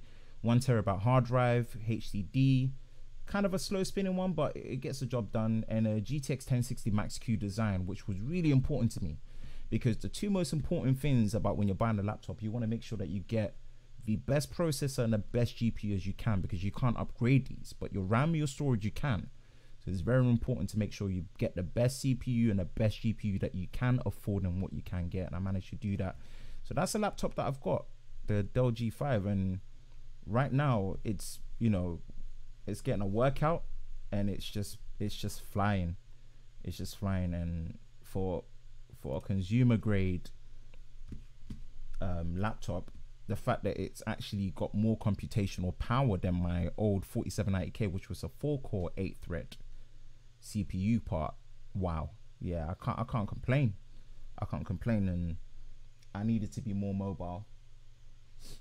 I needed to be more mobile so I could get more content out and just not be restricted by a desktop, you know. So yeah, I'm glad to be back on the scene. I'm glad to be back on the scene. Again, apologize for no background music. I tend to like a bit of background music to keep the vibe a bit, you know, more up there. But I've not sorted out my iTunes playlist, so bear with me for next time when the playlist is sorted. Yeah, I agree. The image quality is great. Thank you. Appreciate it, you know. Appreciate it. I'll see you when we're open. Okay, cool.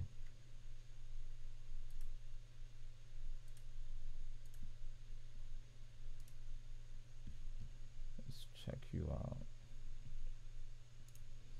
Calm. So, what's good, people? What's popping? So the stream's been gone for an hour and a half.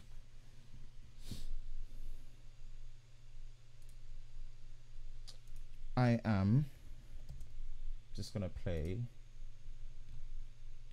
a bit of music just for an interlude break, but I'll be back.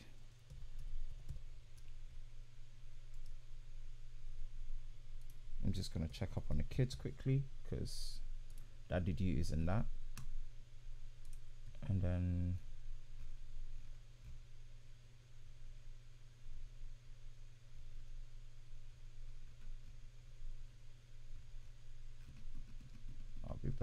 Where's the Merlin compilation?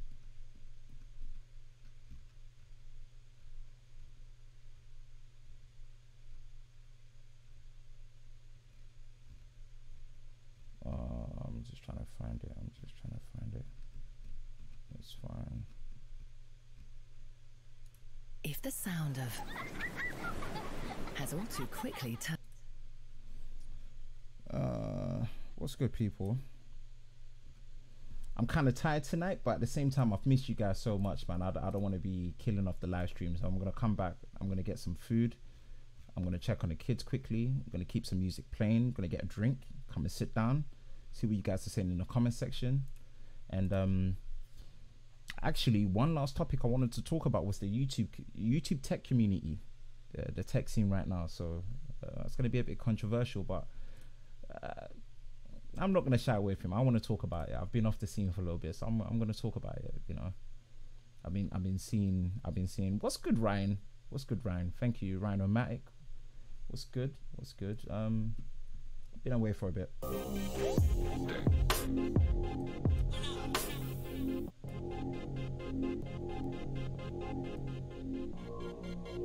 All right, guys, I'm gonna be back.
What's good, people?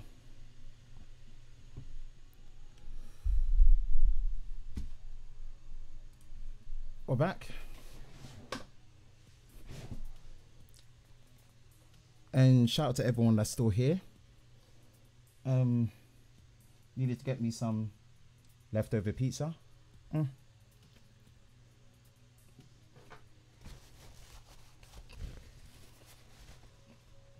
Tonight is definitely the definition of chilling. So I've missed you guys, man. I've missed you guys.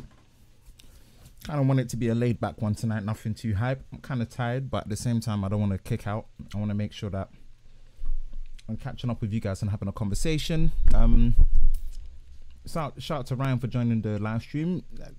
I had to sell my computer because I needed to get a laptop for editing. I needed to be more mobile, so I got into a lot of politics with UPS. UPS took twice as long to deliver the package to the seller that took longer for the funds to clear for me to buy this laptop. And even then, they sent the package, they damaged the case. There's a case dispute with them for them to fix it because it's insured. And it's a long story, but I was in an intermediate point where I didn't have a computer to live stream or edit on. Damn, that's some good pizza.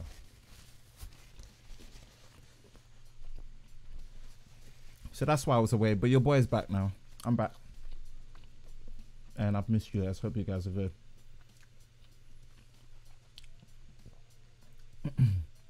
What iPhone did you get? I got the Max.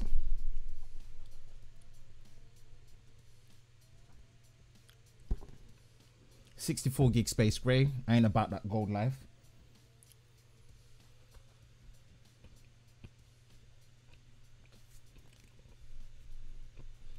Now one awesome dude. Hello everyone. Hope you are having a wonderful day and evening. Yes, we are. Hello. Now one awesome dude. Thank you. We're all having a great day. We're having a great time. The YouTube tech community. Wow.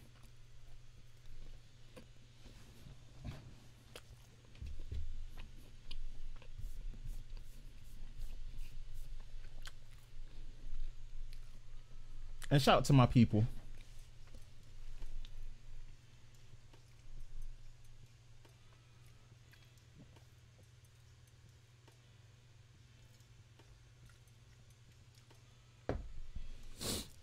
And shout out to Sean Be Nice. This is not something I've not discussed before. I've said this about the tech community. CC's been on the live stream with me. We've talked about this before. Ryan's been on the live stream. We've talked about it before. All I can say is that people, or the right people, are slowly starting to realize what did not inspire them to start doing tech is brewing, and it's really making this scene much more toxic than it needs to be. That's all I'm gonna say. I don't think I'm gonna go into any more in depth. And some people may not understand the context of it, but Sean Be Nice's video, if you haven't seen it, go watch his recent video, or second from last recent video.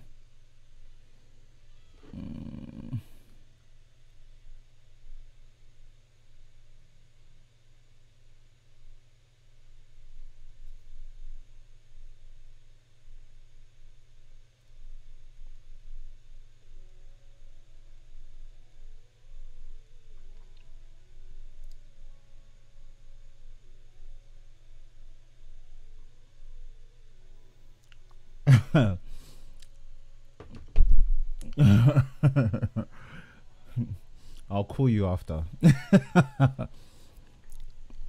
Some people won't understand the context of it, but Sean Be Nice's video, enough respect to you, Sean. That's all I'm gonna say to you, bro.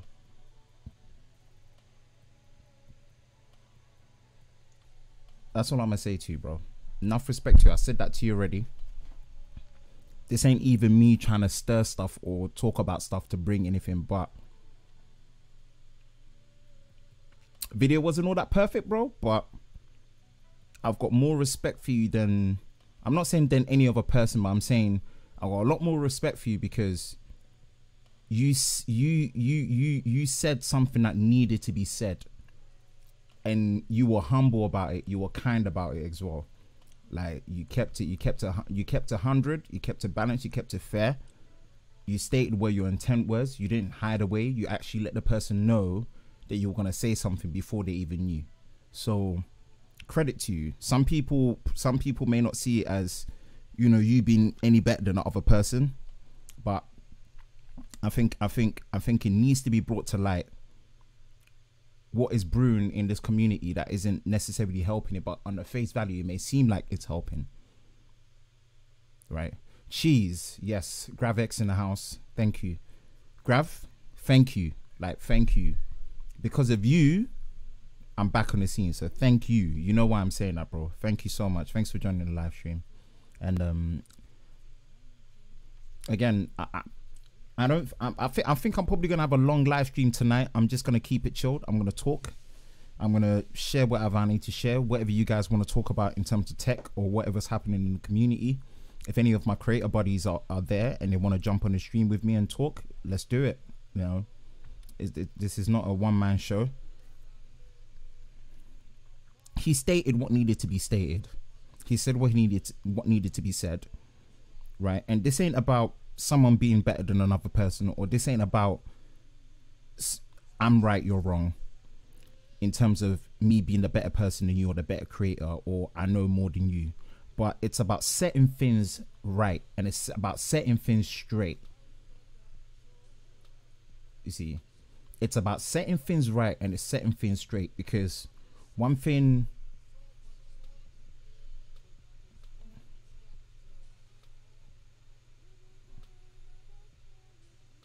sorry, let me dig into this pizza.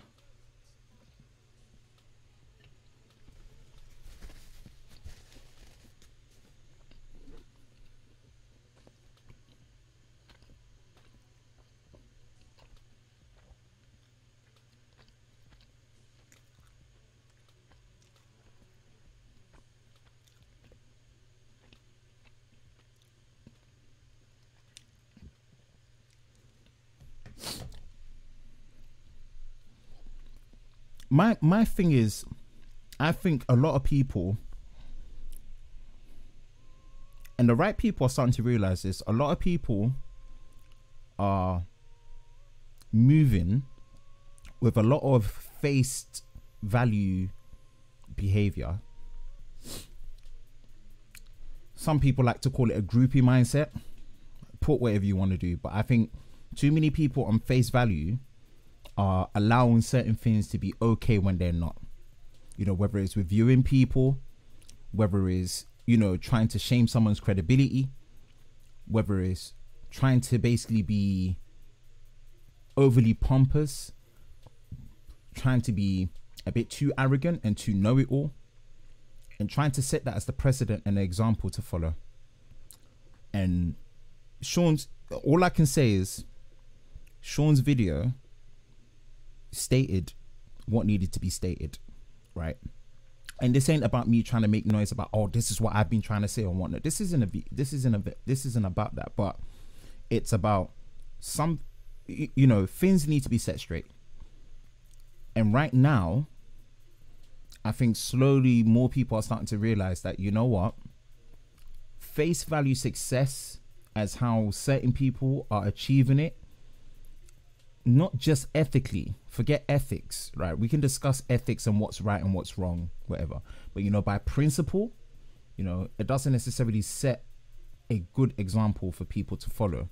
I think it's the wrong type of thing to look up to for the next generation to be inspired by, to actually see if it's the right way or not. Because I can tell you now, the big boys, the greatest of all times, the GOATs that are up there right now, not naming any names,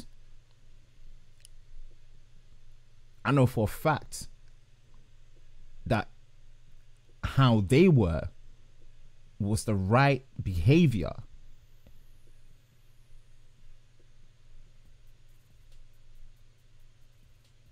for people like us, people like me, to be inspired to do tech and come into this content creator space. Not these guys, not these ones that are out here basically, I don't know, trying to create a cult mindset, a cult following, some form of like exclusivity, some form of like, I don't know, you know, whatever it is, whatever their agenda is. Cool.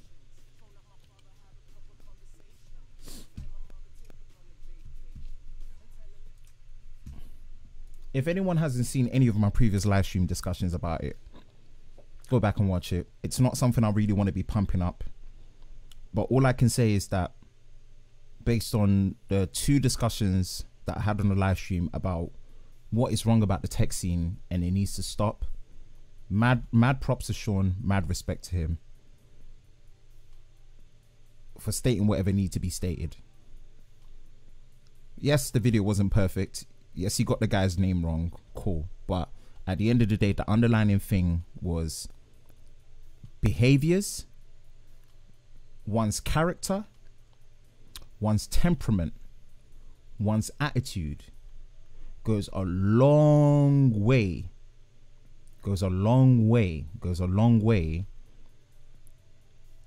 in the precedent and the example that they set for others to follow. So at times it may seem like that's the right way to achieve success, but actually you'll see that maybe in the long run things might necessarily be as they seem when it comes to credibility. You see, so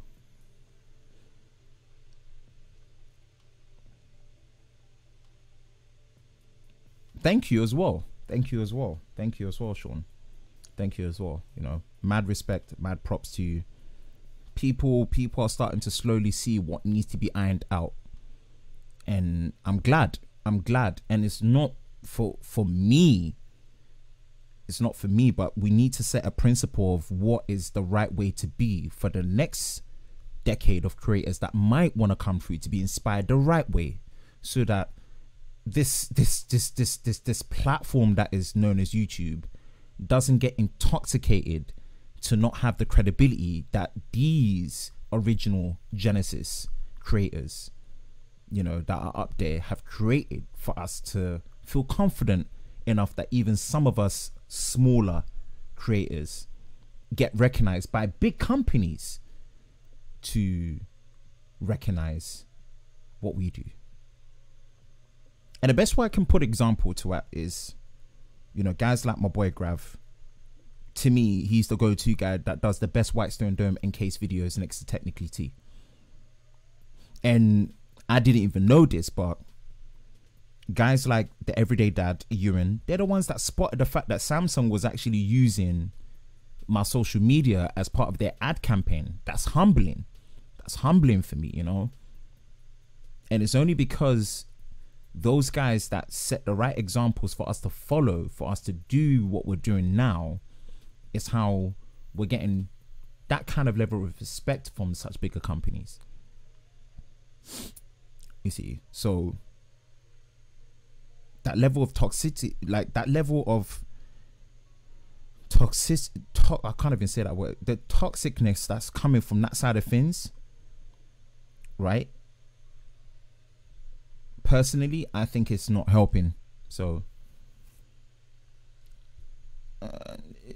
you know, I've called out people before on the live stream discussions. I don't want to make it about that. I don't want to overshadow what, you know, someone like Sean, mad respect to him, again, I'm bringing him to the case, has set in play.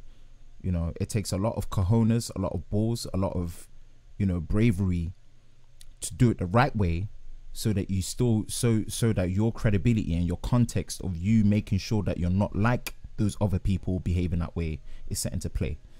So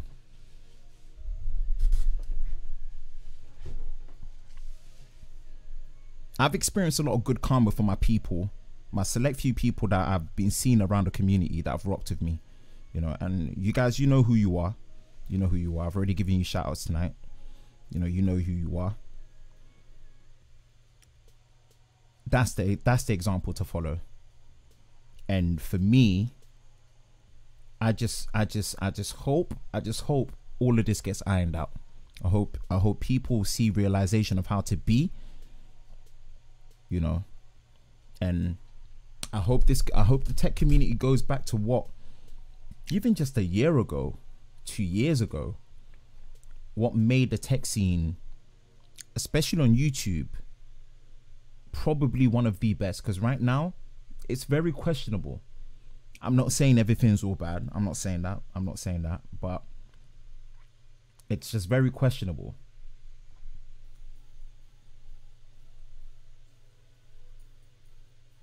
It's just very questionable. So yeah, that's it. I just kind of wanted to, you know, just share a bit of that. I didn't want to go too in depth. I think I've spent a lot of time on it, but I just wanted to state my bits on it.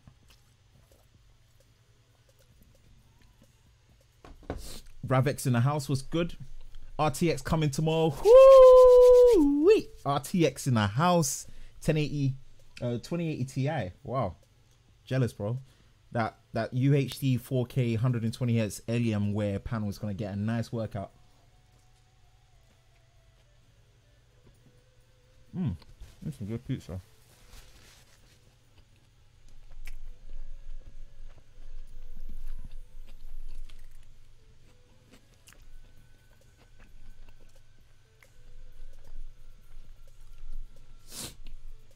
We are in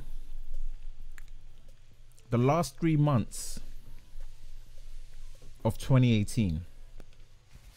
What has been, just wanted to ask this question, what has been your favorite tech purchase? And is there any other tech that is coming out that you guys are excited for? I wanted to find out. What has been so far your favorite tech purchase?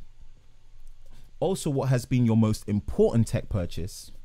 And is there any other tech that is coming out in the next 3 months that you are looking to buy into the holiday season? Let me know.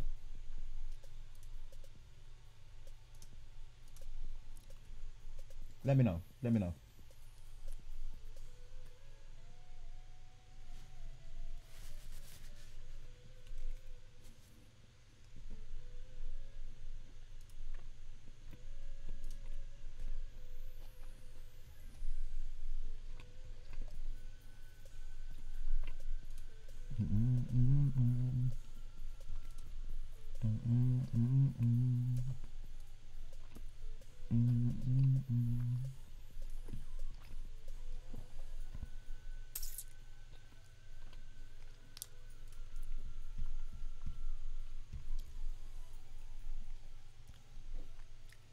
So grab for me,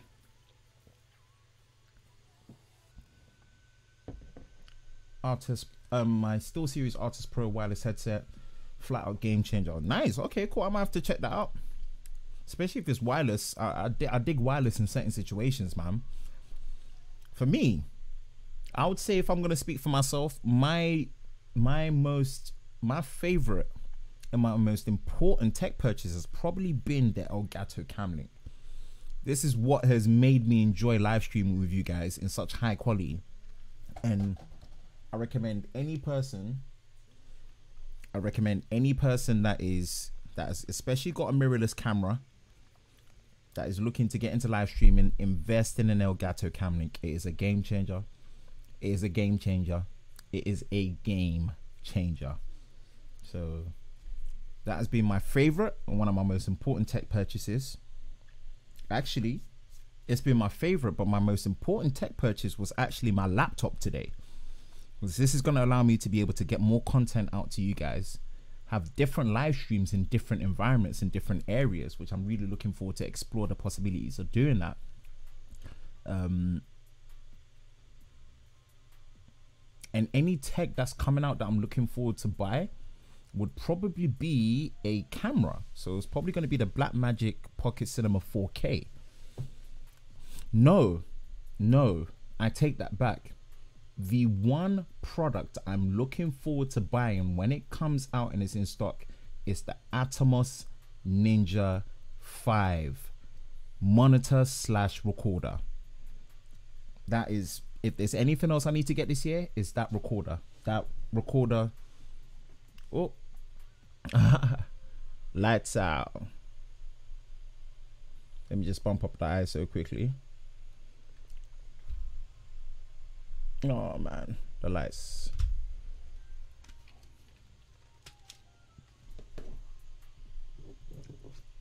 Let's see what we're saying for lights.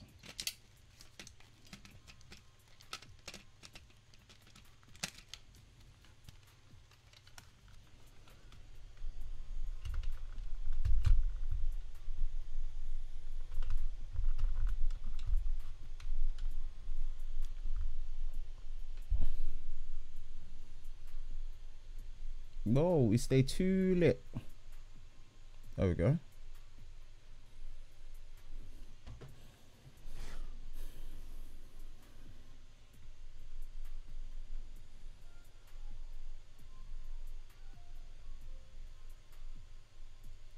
There we go. I think I'll get the Note 9 for Christmas. Wow, nice. You're gonna enjoy the Note 9, man. The Note 9 is literally my phone of the year. And don't get me wrong, I am definitely, without a shadow of a doubt, I'm enjoying the iPhone XS Max. But this is a phone that should have been out last year that's come this year. So it's a bit of a give and take. It's a bit of a give and take. It's definitely a bit of a give and take.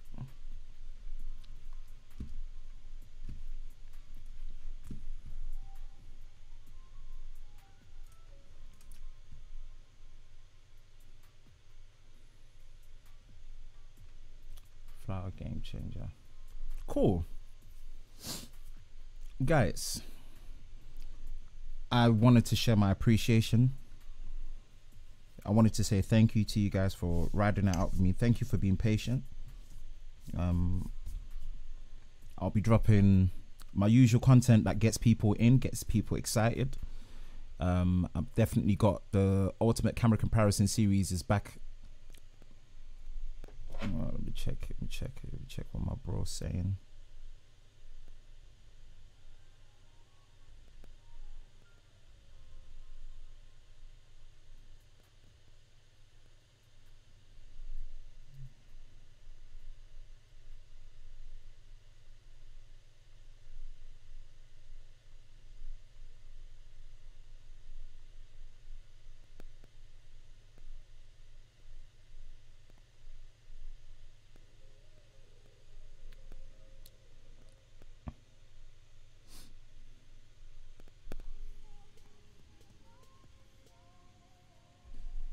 Okay.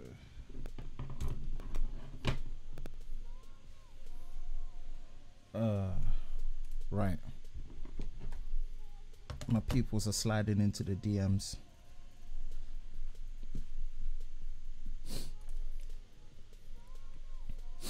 Again, sorry if I seem a bit slow and mellow tonight. Again, like I said, it's late.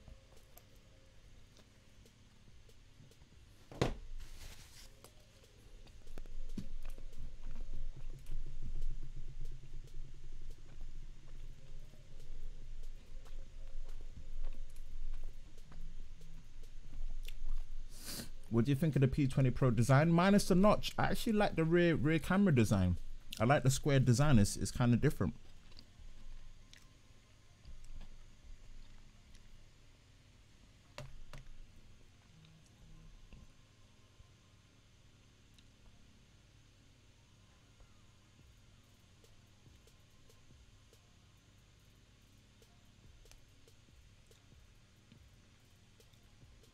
But I like the square camera module of the P20, and I'm digging about. I just think, you know, the notches are necessary for Android phones because they're not taking advantage of it. Even then, Apple struggles sometimes with certain app supports with the notch as well. So how much more Android?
So yeah, the Elgato Camlink 100% has changed how I interact with you guys, especially when it comes to live streams, especially with the quality.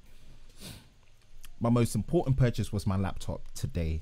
Definitely, it's just gonna change up how I flow and I edit and I create my content and I communicate with you guys. And the Atomos Ninja V, the Atomos Ninja V, no doubt, no doubt.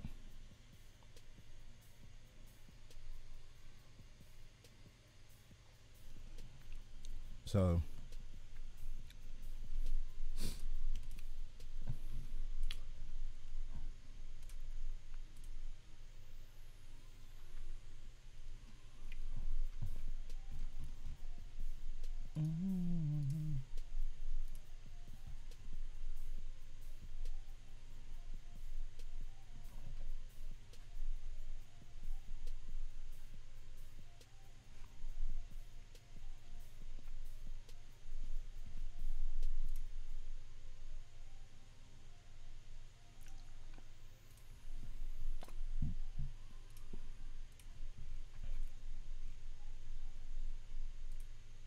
oh man, excommunicado, what's good?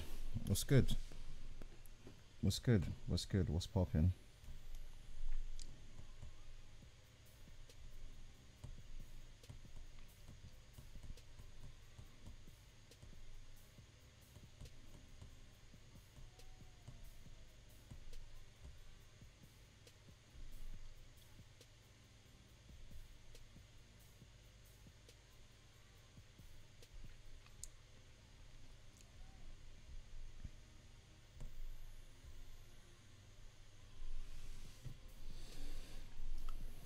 Waiting on the 5G technology by Qualcomm. Yeah, I'm definitely excited for 5G. So if you guys didn't know, I don't have fiber optic in my house. I've said this before. I only have the basic ADSL connection, meaning I get 1 megabit per second upload with my provider. Meaning my internet when it comes to content creation is non-existent. Right now, I use my 4G LTE to do everything YouTube related. So I'm excited for the possibilities of 5G to fix such problems. You know,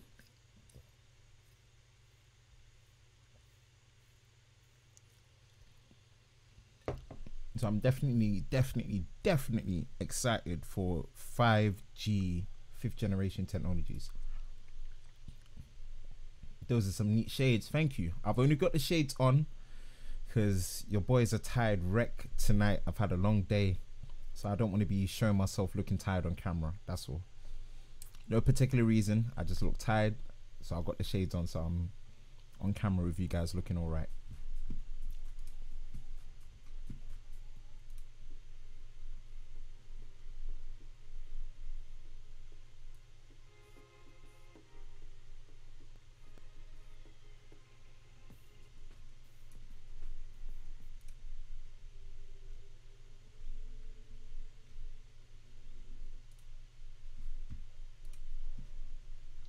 Ah, people.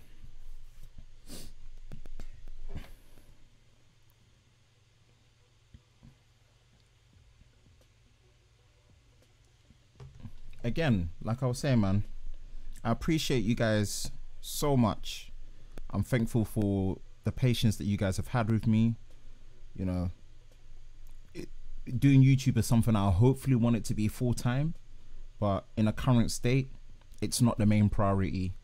I wish I could get more content out quick. You know, that's something I'm definitely going to be working on, especially now that I'm going to be more mobile with my editing and just having more freedom to be able to flex and do work, which is something I'm going to definitely take more advantage of. But for me, real life is the priority. My family especially, man, they mean much more. Not that you guys don't mean anything, that you guys do, but be patient with me. And also thank you for being patient with me. You know, this is one of the reasons why I gave birth to the Tech and Chill show, to not do anything in terms of channel growth or whatnot, but it's just to always show you guys that every week I'm there. Let's sit down, let's chill, let's talk, let's conversate, let's talk about the things that we love and what the channel is about. You know, lover of tech, technology. let's chill, let's have a bit, let's have fun, let's be good to each other, let's engage in the comment section, you know. So now that that's back, even if there isn't content, the Tech and Chill show is always going to be there, so you guys can know that I'm there. We can talk about tech, we can share, we can interject, we can have opinions, we can agree, we can disagree, but we can rock with each other, you know. That's going to be the most important thing. Do you think Nubia Z18 is good? If you do, what do you think about its design? I don't know that phone, H3. I actually don't know that phone. I don't know that phone. Oh boy, the October releases are gonna coming close. Yeah, they are. October is gonna be a busy month. October's gonna be a busy month for sure. So, no doubt, no doubt.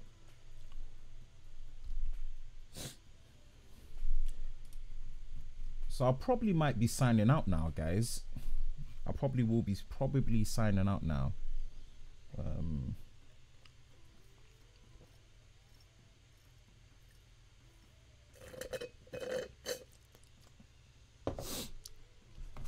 Again, shout out to Ryan and Ewan for coming on to the live stream.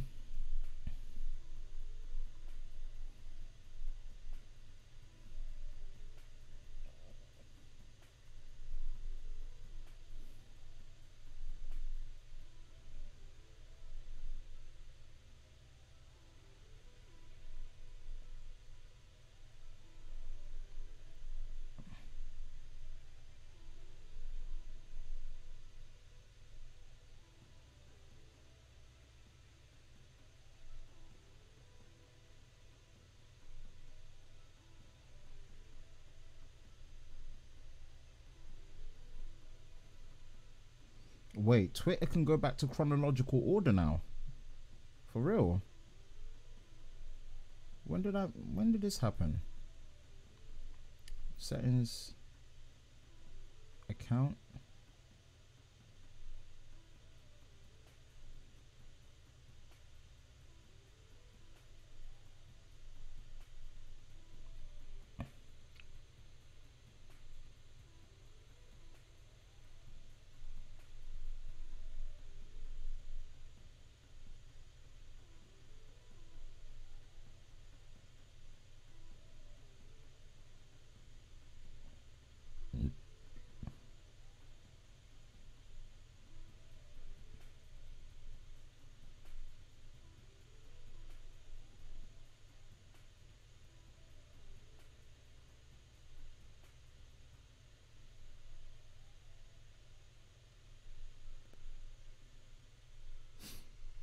Okay. Cool.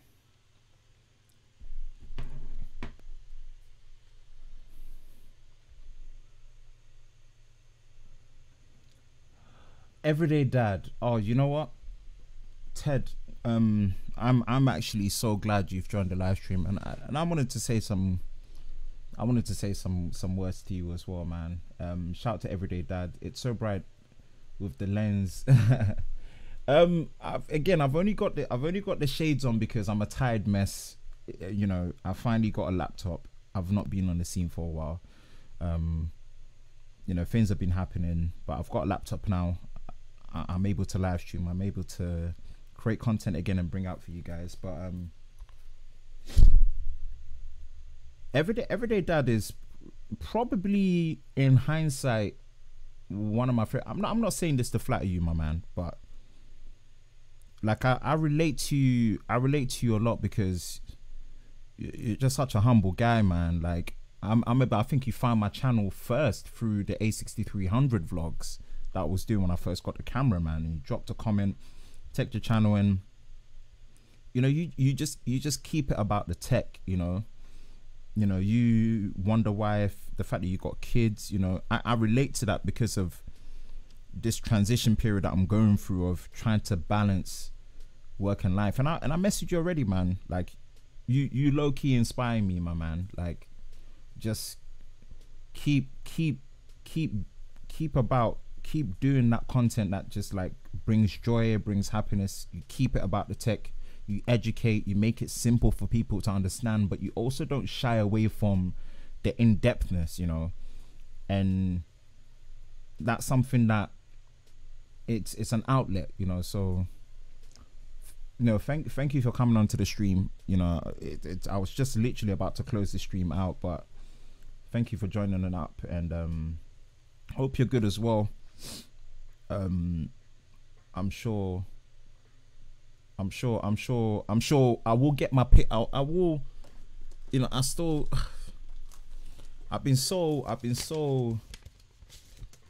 I'm now also an everyday dad myself, right? That's I keep this, and I always remember that I'm also an everyday dad as well. I'm gonna get my picture over to you, and I hope we can geek out over gear. There's so much happening at Photokina. You know, hopefully we can sit down and have a live stream and talk about, you know, all the different possibilities, you know, of what's happening in the mirrorless camera scene at the minute. You know, Fuji with their medium format mirrorless hybrid camera that has phase detection, autofocus, and in-body image stabilization. Crazy. You know, Fujifilm are hitting hard on so many different angles. It's ridiculous at the moment. And yeah. So big shout out to Everyday Dad, man. You're really good people. You're really good people. I appreciate you, man.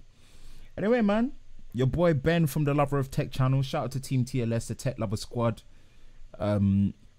If you don't know about the Tech Lover Squad, Team TLS, it's just the notification squad, man. Make sure that if the content in this channel is what, you know, it suits you, you've been here and you've come back multiple times, maybe consider subscribing. And be part of Team TLS, the Tech Lover Squad, hashtag Team TLS.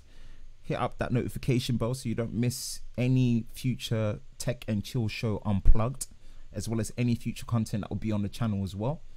Be part of that squad, be part of the team, be part of the community, man. And let's keep things about the tech. Let's keep things about the principle of doing what is right and just keeping the community inspired, you know. That's the most important thing. So yeah.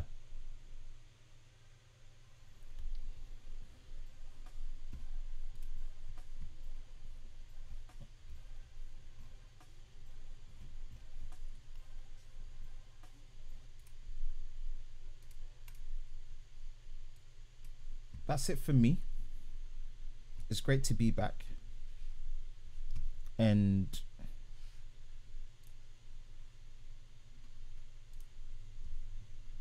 I'm gonna sign up. Again, hit me up on social. All my social media is in the links in the description below, especially on Twitter, man. Hit me up on there. I'll be more than happy to engage and chat with you guys as my audience, and definitely have, you know, talks. And I'll see you guys next time. Thanks for having me back. Appreciate it.